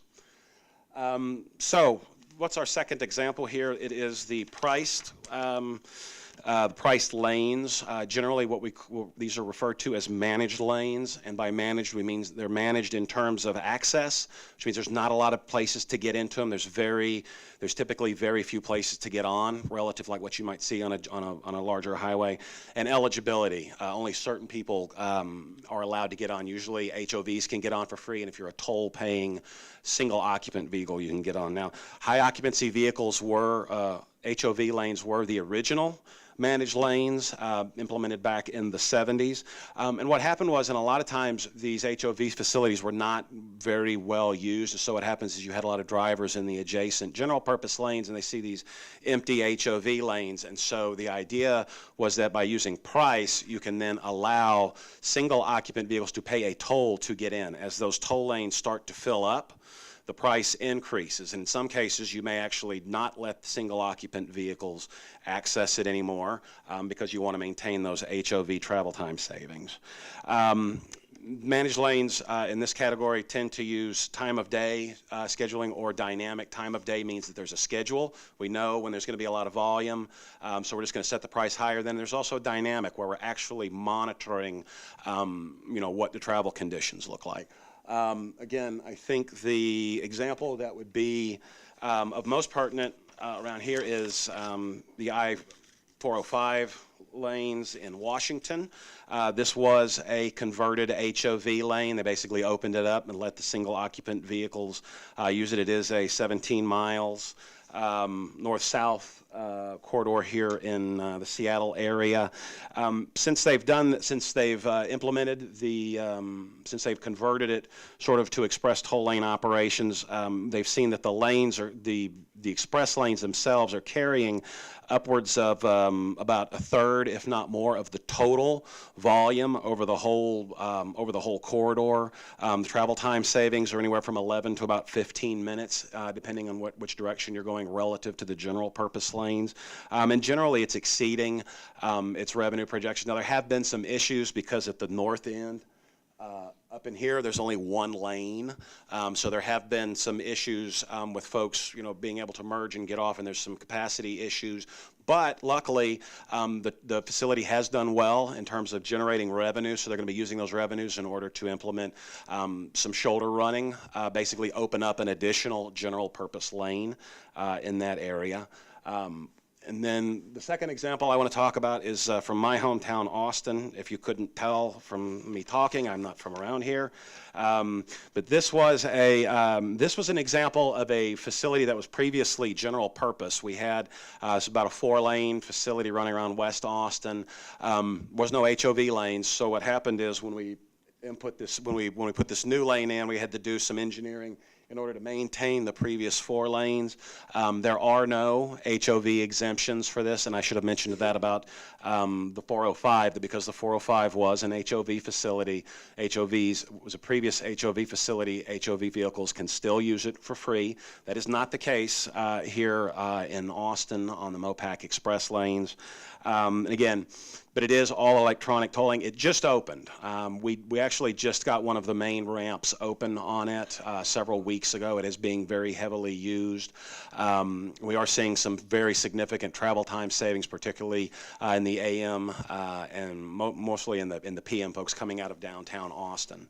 So I would be happy to provide additional updates on that one as we continue to operate it. Very briefly, I want to just talk about mitigating some concerns. Equity concerns with pricing are very, very prominent, and there's lots of different ways that these can be addressed. One of the ways to do this is obviously if you're offering carpool incentives, allowing folks to form carpools and enter the lane, use the facility for free. Another is providing enhanced transit service, for example, allowing transit vehicles to run up and down your priced facility for free. Again, this has worked very well on the 520 bridge in Washington. Additionally, you can take revenue and do targeted investment in transit. In particular, areas like Los Angeles have used revenues from their pricing systems in order to enhance transit services, providing new stations, adding new routes, adding new facilities. You can also do low-income incentive programs. Again, I'm going to go back to LA Metro. One of the programs they have there is where folks can sign up, get their toll tag, and it's basically linked with their transit account. And when they use transit a certain amount of times, they generate toll credits. So that the more you use transit that's running up and down in the area, you actually eventually are able to use the toll facility for free when you need it. I also want to point out expanded options for electronic toll participation. One of the things, one of the criticism of pricing systems is that when you set up an account, how does that impact unbanked communities, right? Folks that don't necessarily have a credit card or don't have a bank account. Well, what a lot of areas are doing is having their transponder programs such that you can charge them from kiosks at retail locations. You can use cash and things like that, or paying at the grocery store. That way you don't have to have a bank account linked to it. In a lot of cases, these are also have discount discounted rates relative to other programs. So, and I just want to point out that studies have shown that low-income drivers do use price facilities, and they do benefit from the travel time savings. Study after study has shown that when you look at the users of priced facilities, there are lower-income individuals that do use them and do benefit from the travel time savings. So, thank you very much. I'm afraid I may have gone a little bit over. Appreciate it, Penny. So. Okay. Shortly, briefly, questions. Yes, Jessica. Thank you. So, a couple questions. First of all, thank you guys. Okay, thank you. So, a couple questions. First of all, on the one of the first slides you talked about, hold on. The different impacts on the basic economics slide. You talked about the different impacts. What about, have you found safety impacts in terms of using congestion pricing? Yes, pricing can improve safety because you're reducing the potential incidence of rear-end collisions when you have traffic actually moving. You do see some traffic improvements. I can't really don't have any specific figures offhand right now, but pretty much any time you have a facility that moves better, where you're not having stop and go traffic, it's going to work. You're going to see some safety improvements. I mean, we could certainly track down and get you some safety related figures for that. Be happy to do that for you. Thank you. And then the second question is, you talked about the different options in terms of value pricing. It sounded like, especially with the express toll lanes and some of that there were definitely congestion reductions and lower travel times for those lanes specifically. But of all the options that you talked about, which ones had the biggest overall impact on the congestion mitigation impacts for all drivers? For all drivers. Again, we'd have to look at some of the figures. I think a lot of times what you see is the converted hot lanes tend to perform very well because what you've got there is you do have a focus on throughput, right? You're trying to get as many people as you possibly can in that lane. That's why you're providing the HOV incentive. You're allowing them to access it for free. And then basically any excess capacity you have, you're letting the single occupant vehicles get in there. So I think for a lot of cases, you're going to see we see the hot lane converted facilities perform very well. More recent express lane, such as MOPAC in Austin, is very much the idea around those is providing an option, is simply sort of giving folks an option to bypass the traffic. The focus is not necessarily so much on providing really advanced, really high level throughput. You do want that. You want the whole corridor to perform well, but one of your number one objectives is to provide that toll-free option. So again, we'll certainly get you some figures that we can look at, but off the top of I'm going to say that the hot lane conversions tend to perform very well for the whole facility. Thanks, Penny. I'll be real brief because I know we're running low on time. Thanks, Trey. I want to test something on you and then flag something for the group. So when we looked at the basic supply and demand curve, the demand's still there, but if you do the pricing, obviously you free things up. So being the jurisdiction that's probably going to manage most of the other trips that aren't going to be on that, that are going to likely be diverted onto roadways that the city is going to have to manage, and ODOT as well. I guess we want to say whatever options that we come up with, that is going to be kind of a factor for us. So I guess I just wanted to test that firstly with you. Obviously the demand, the trips are still going to be there. They're going someplace else. Sure. and maybe they're going to transit. Maybe they are going maybe they're shifting to other periods of the day. That's really going to depend a lot on the demographics. And yes, and I know that diversion to local arterials and things like that is obviously a very big concern for the area, and it's something that needs to be taken into account in the analysis. Go ahead. Are different value pricing options address that issue of diversion? I don't know if there's any one particular option that necessarily does. So are you saying, is there any one particular option that does the best job of mitigating potential diversion? I don't think so. And let's just, it's one of those things where, and there's always going to be diversion when you're constructing the facility. And then it's sort of, then how do you assess it? You have to go back and look and say, well, what was the before conditions, what were the after conditions? It requires some careful analysis, but I really couldn't say that any one particular application does a better or a worse job than alleviating potential diversions, but it's certainly something that we've had at the forefront of our mind as we're proceeding through this. Well, that's helpful. Sure. Okay, thanks. I don't see any other cards up, so I'm going to switch us out real quickly. And thank you, Trey. Appreciate it. And now we're going to have Kirsten Pennington come up. And Kirsten is the Portland Planning Manager for WSP, and she's also managing this project from the consulting side. So away we go, and we are running late, so. Okay, and I think I have until 10:45, is that We right? need to leave a little bit of time for questions. Yes, okay, great. Okay.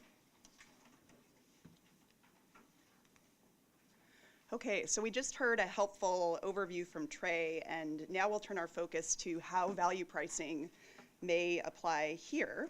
So the objective of this agenda item is to understand the feasibility analysis process and to provide initial feedback, so feedback from this pack to the staff and consulting team on policy considerations for the analysis.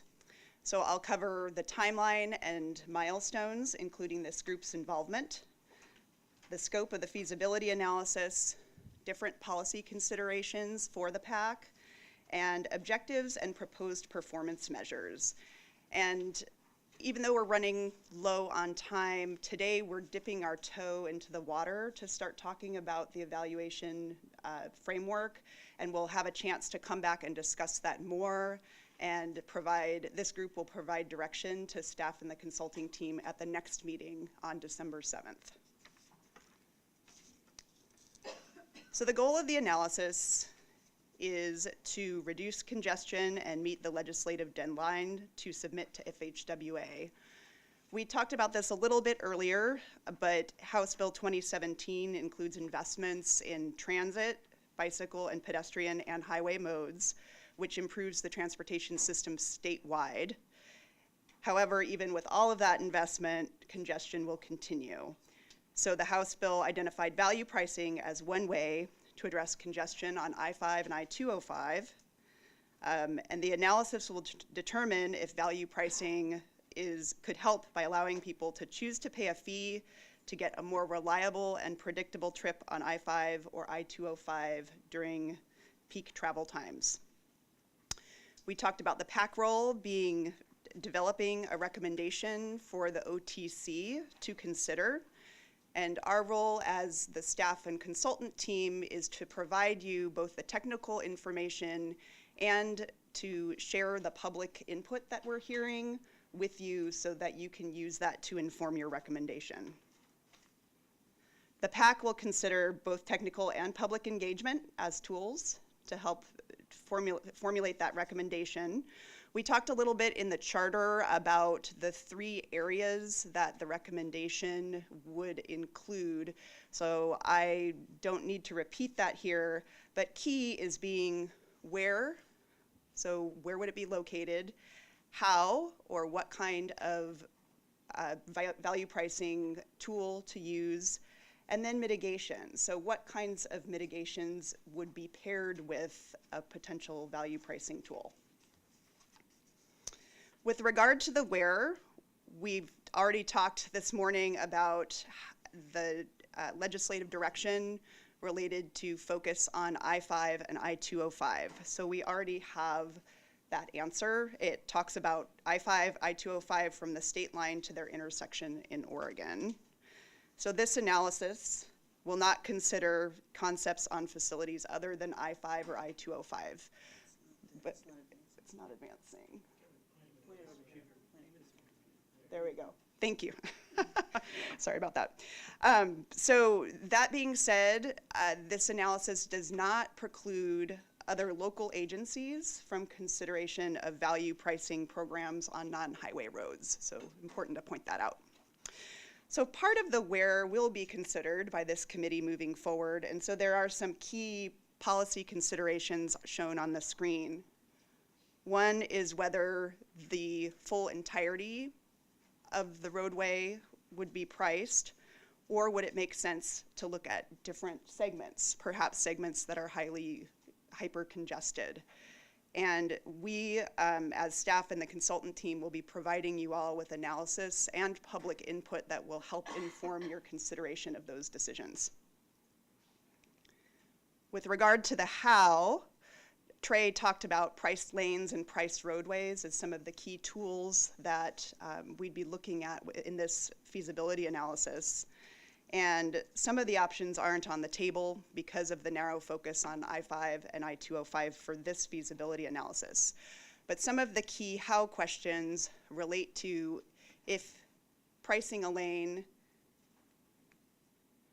is it adding capacity? Is it constructing a lane or segments of a lane? Or is it conversion of an existing lane? So that's an important policy consideration that this group will discuss at subsequent meetings.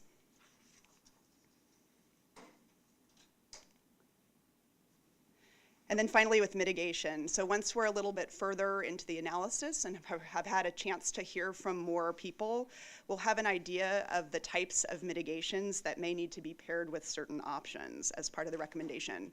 So most obvious, and we've heard about it some today from many of you around the table, are addressing low-income commuters, but we're not precluded from looking at other options. So now the screen shows the timeline for the feasibility analysis. And just to orient folks, these colored shapes, they're not really squares or anything. I can't think of rhombus, I don't know. They represent the different stages. Thank you. They represent the different stages in the process. And you can see that we have a gold arrow representing public outreach and education throughout. There's also a gray arrow that indicates touch points with the OTC and shows meetings with the OTC throughout the feasibility analysis process. The gold dots are the meetings of this group, so there are 6 of them scattered throughout the feasibility analysis. And these lighter gold bands show periods of more intense public outreach. So those are slated to occur in January and then in March, beginning of April. So that will be, those will be times where we are gathering a lot of information, and we'll make sure that that's brought back to share with this group.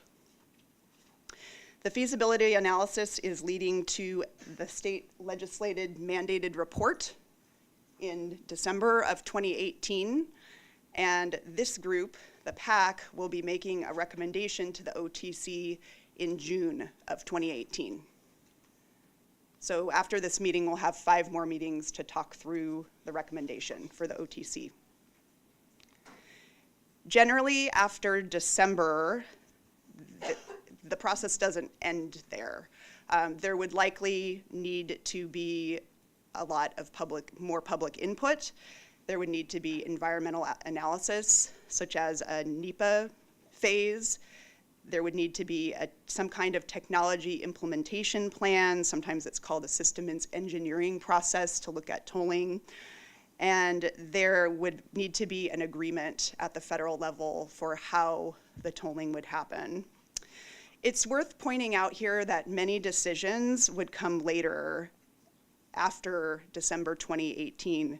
So some of these include specifics around technology, the exact nature of some of the mitigations, and the level of tolling. So there may be some questions that we're not able to get to the feasibility analysis because they're not as relevant to picking the location, the type, and the mitigations. But it will come later in the process. We already talked about how the PAC's meeting 6 times and the OTC is considering recommendations. Right now, we'll be talking about the objectives and potential performance measures. At your next meeting, we'll come back. We'll try to finalize those so that we can use those moving forward for the process. And at your next meeting, we'll also bring a range of pricing concepts for you to consider in terms of moving forward. At subsequent meetings, we'll be bringing you the technical analysis and public outreach, and refining options and shaping that recommendation for June 2018. So let's transition now to the objectives and performance measures piece.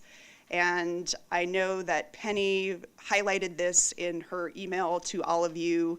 And in your packet, you have a handout on this. I think it's the 5th tab, if I counted correctly.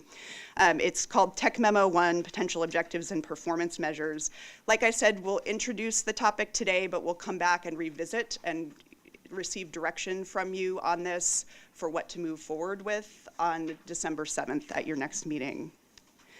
So what the memo does is it lists different policy considerations that were drawn from the OTC charge for and your charter that we went through already today, objectives and potential performance measures. And these are really intended to encapsulate the community values that folks want to see considered as we're looking at different options or comparing different options and their pros and cons to each other. So why do we do this? First of all, it helps shape the range of concepts, the range of value pricing tools and locations that we'll look at. And then it also helps to shape the evaluation of the concepts. So once we have a group of concepts, we will use modeling or qualitative measures to look at how well the different concepts match the community values or the policy considerations. There are 10 policy considerations in the charter and the charge, so we kind of went over those, so I don't think I'm going to spend a lot of time here repeating them. There's 5 here. If you don't see your favorite, there's 5 on the next slide. And so just to orient you to the table in the memo I referred you to, table 3.1, our team collectively looked at the policy considerations. Oh, sorry about that. There we go. Okay, and there's 3 of these slides, so if you don't see your favorite, again, it's on one of the subsequent 2. Our team took a first cut at developing potential performance measures that would be associated with each policy consideration. And we did this in collaboration with Metro, ODOT, and Southwest RTC. And those technical staff will be involved throughout the process, as well as technical staff from other local partners. The performance measures are at a high level and will help inform this group, but again, may not answer every single question. But on the screen, you can see the consideration, the potential performance measure, and then you also see a column that talks about what round of evaluation. So between your PAC meeting 2 and 3, we'll be applying a certain set of criteria that will help answer some questions. And then between your PAC meeting 3 and 4, we'll be applying a second set to some concepts that will help answer additional questions. And some of the timing for the evaluation rounds is based on constraints that we have with modeling. And then some of it's related to how we can best support you all in making a decision about refining concepts. So today, really what we're hoping is if there was anything that jumped out at you or anything missing or anything you would like our team to follow up on, we'd love to collect that if we have, do we have time to do that? And then we can take that back to our team and bring that back to you at your next meeting and share what we're able to analyze. It might be worth pointing out that it is sometimes helpful when having this kind of discussion to talk about the kinds of questions that folks want to see answered versus the actual performance measure itself.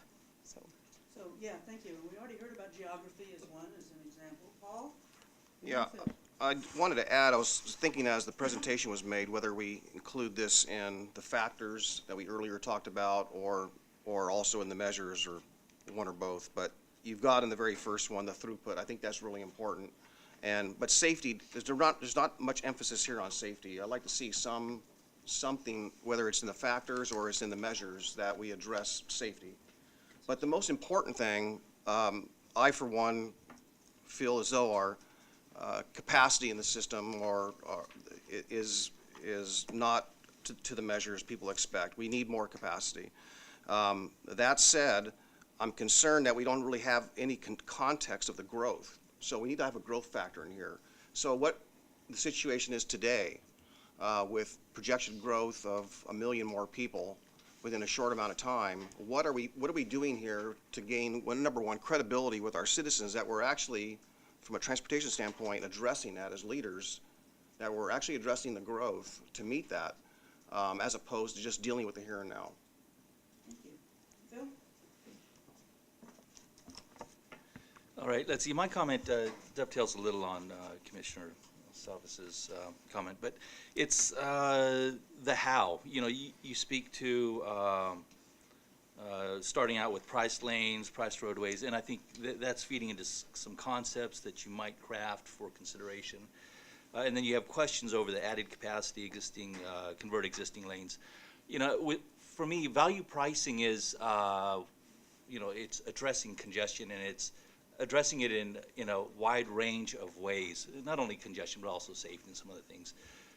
First of all, you know, it does help you to manage demand, but also it generates revenue, which is key to many of the other strategies, which is all part of that value pricing approach. And so I would not want that piece to get underplayed, you know, the revenues that are being generated, and that does provide you you know, an approach or an avenue to companion type strategies to, again, address the congestion, if that makes sense. Thanks, Phil. Tony? Thanks. Two things I'm trying to understand. One is relative to potential for racial profiling of any system that's put into place. And in particular, because we do not have a driver's card for undocumented individuals in the state, if there are ways to measure the potential impact there. And then the other is, I saw the environmental measure, and I wonder if it's possible to split that out into diesel and non-diesel emissions reductions.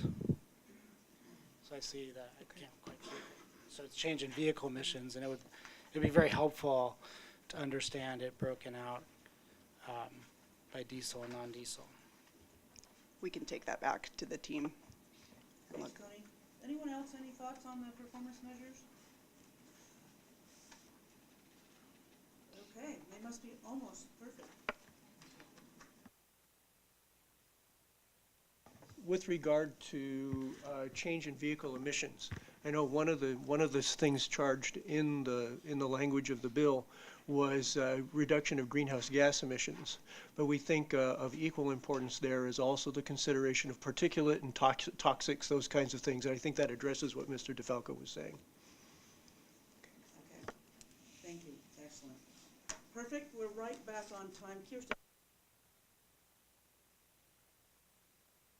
Later for getting us back on time. Oh yeah, I didn't say that on record, did I? All right, this is the time where we said that we would take public comment from the audience. Again, this is addressing comment to the Policy Advisory Committee.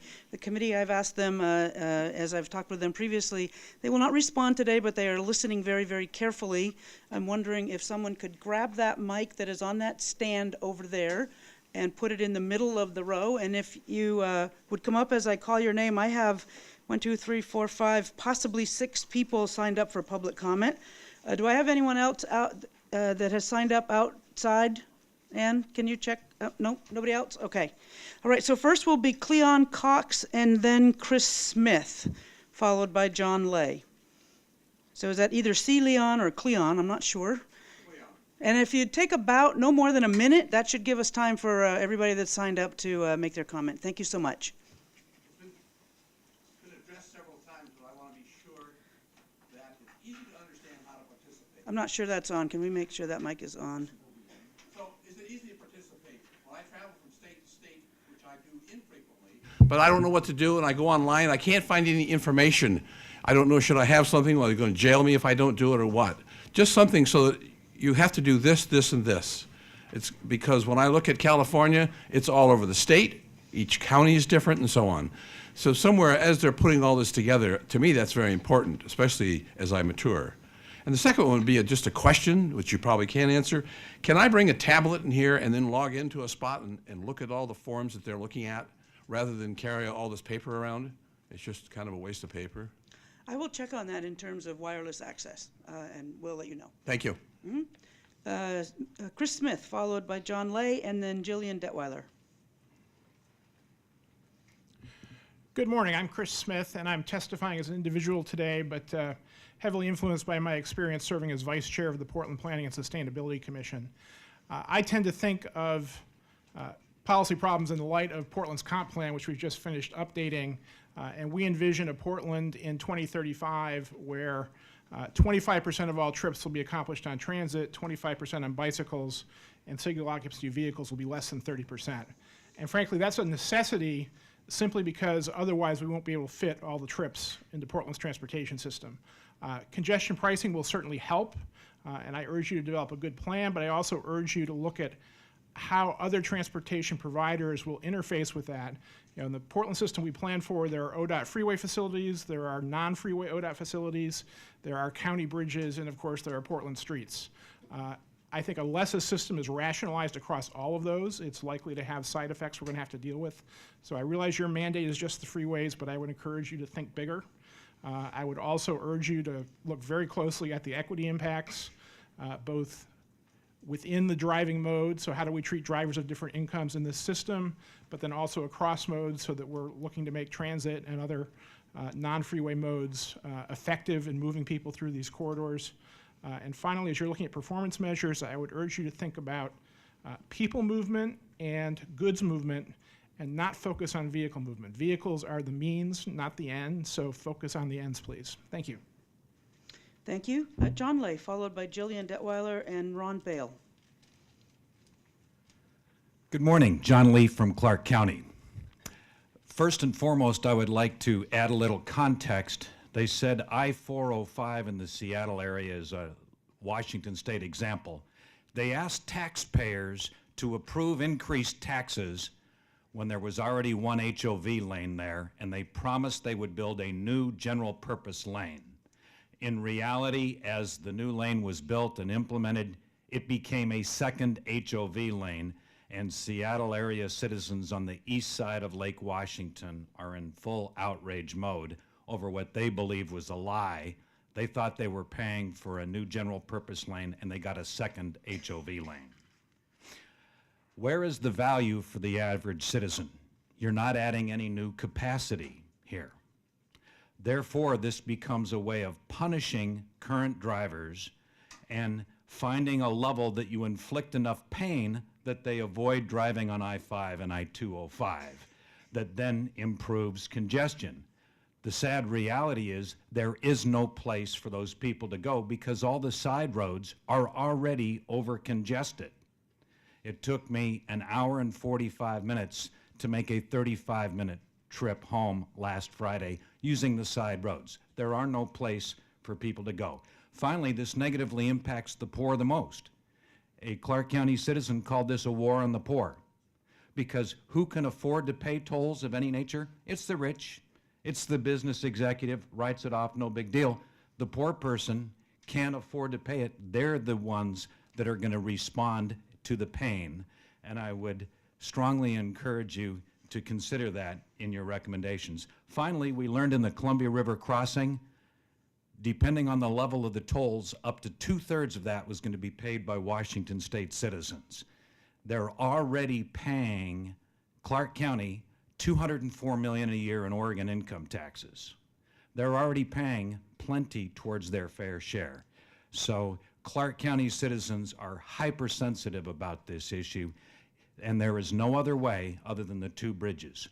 It's been 35 years since you've added new capacity, a new transportation corridor. That's why you're in the mess you need. You need new bridges, new transportation corridors. Thank you. Thank you. Jillian Detweiler, followed by Ron Bale and Jim Howell, if he's still here. Oops. Drop the mic. Good morning, I'm Jillian Detweiler. I'm Executive Director of the Street Trust. Our Policy Director, Garrett Kransky, will be the regular representative of the Street Trust. He's not able to be here today, so I just wanted to share that our objectives for this process are what they always are, which is to increase safe and convenient walking, biking, and transit. We think congestion pricing holds promise of managing demand, but it's critical that we increase the safety and convenience of other options so that people can meet their transportation needs. Thank you. Thank you, Jillian. And Ron Bale? I'm Ron Buell, and Oh, I'm speaking for myself. I live in Portland. The problem with congestion is that it requires you to not just to affect demand, but also to affect supply on the other side. And so transit becomes very important, as Neal McFarland said. The problem with the way that people think about this needs to creep into each of your minds, and that is that getting rid of bottlenecks is not the way to go. So you don't want to do a segment. And the reason for that is the science of bottlenecks and throughput, which you learn from lean manufacturing.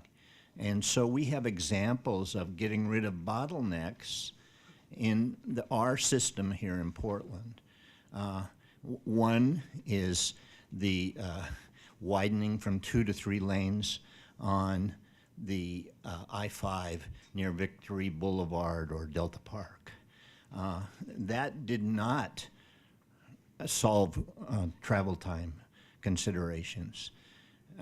Secondly is from Sylvan to 185th, the widening from 2 lanes to 3.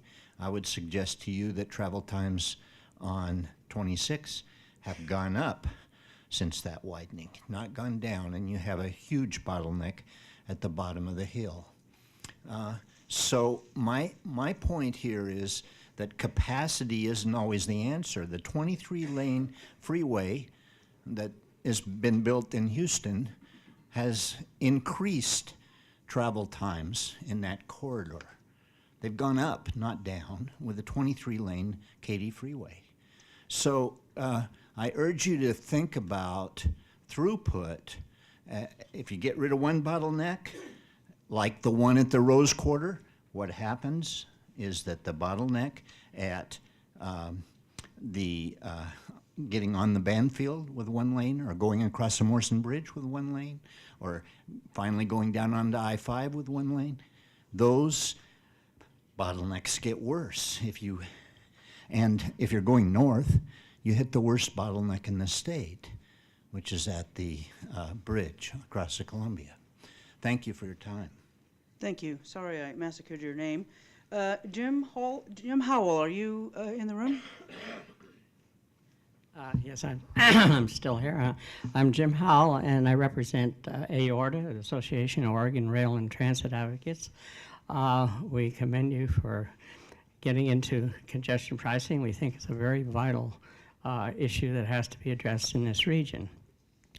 But it also, we have a problem in this region, and the alternatives to widening freeways are not there. And we know widening freeways don't work.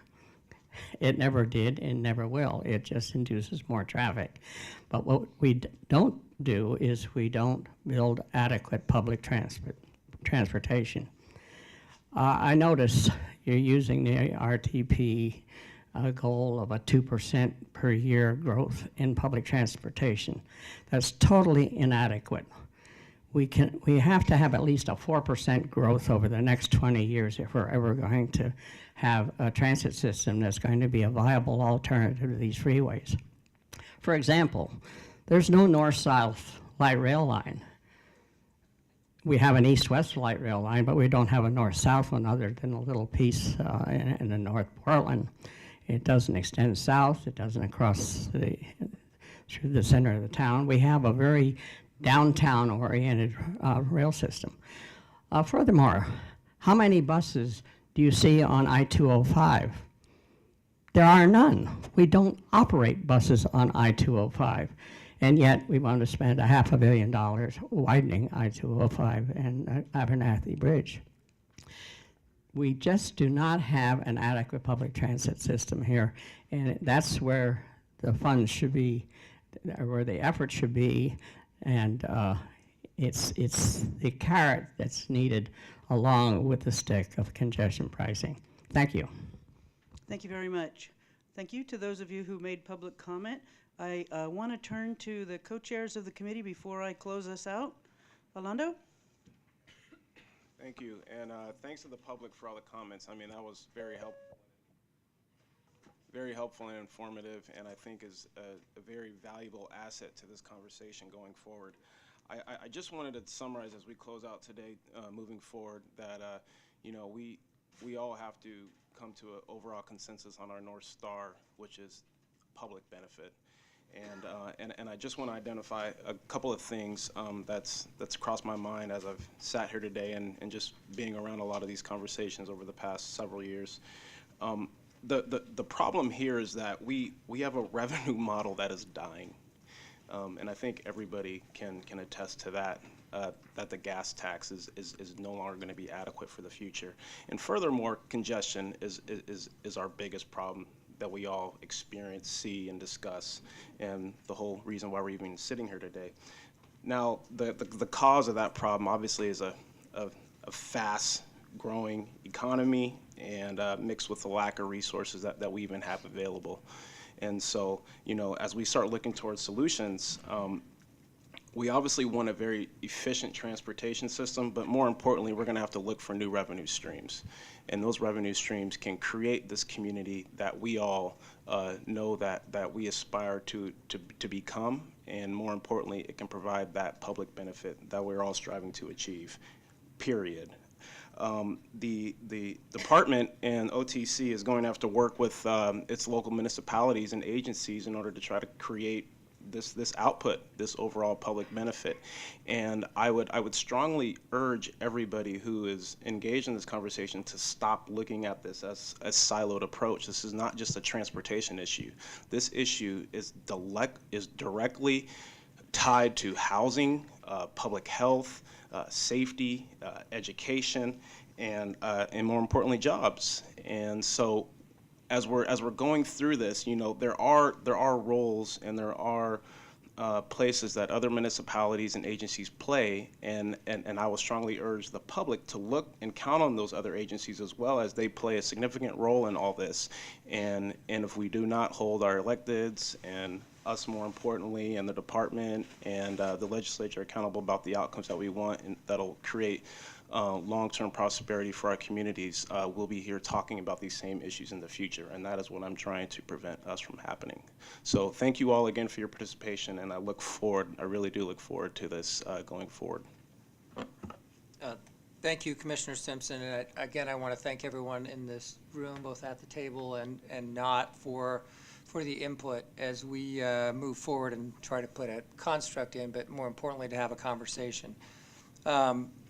This is a system of partnerships, both public and private, and with different jurisdictions, both state, county, federal, et cetera. And so it is a system of partnerships that we have to make work. And I think Commissioner Simpson brought up a lot of issues associated with it. We have to address issues of equity, and we will, to the best that we can with the tools we have available. But the reality is, as we move to look at a user fee-based system, how do we address congestion, expand capacity to meet a growing population, make transit more viable, and try to come up with ways to perhaps not solve all these problems, but to mitigate the pressure a little bit.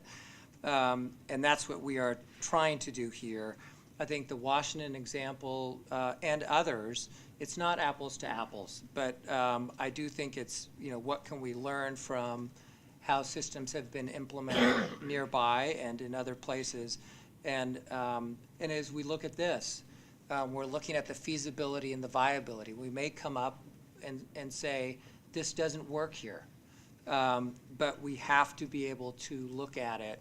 We have to be able to consider it, and we have to be able to listen to the input to make those determinations and to make those calls. But the one thing we do know is that when we invest in infrastructure to expand and to address these issues, it's not free.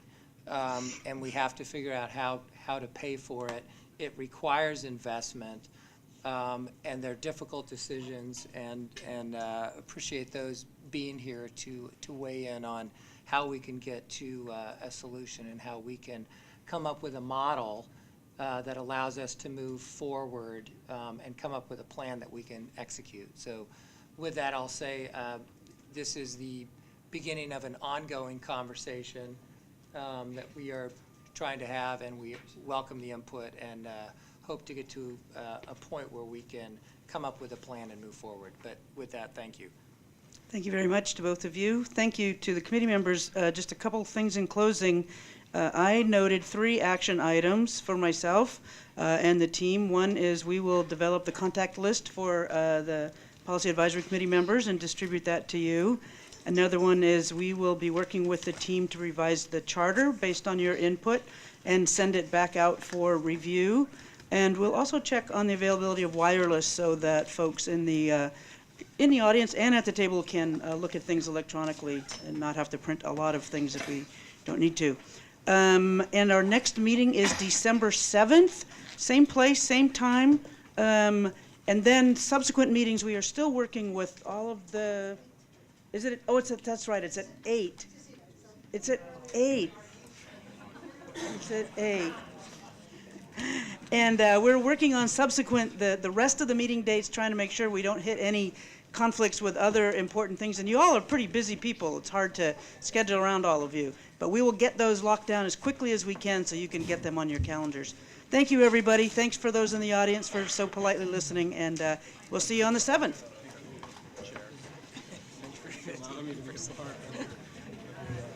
You're like,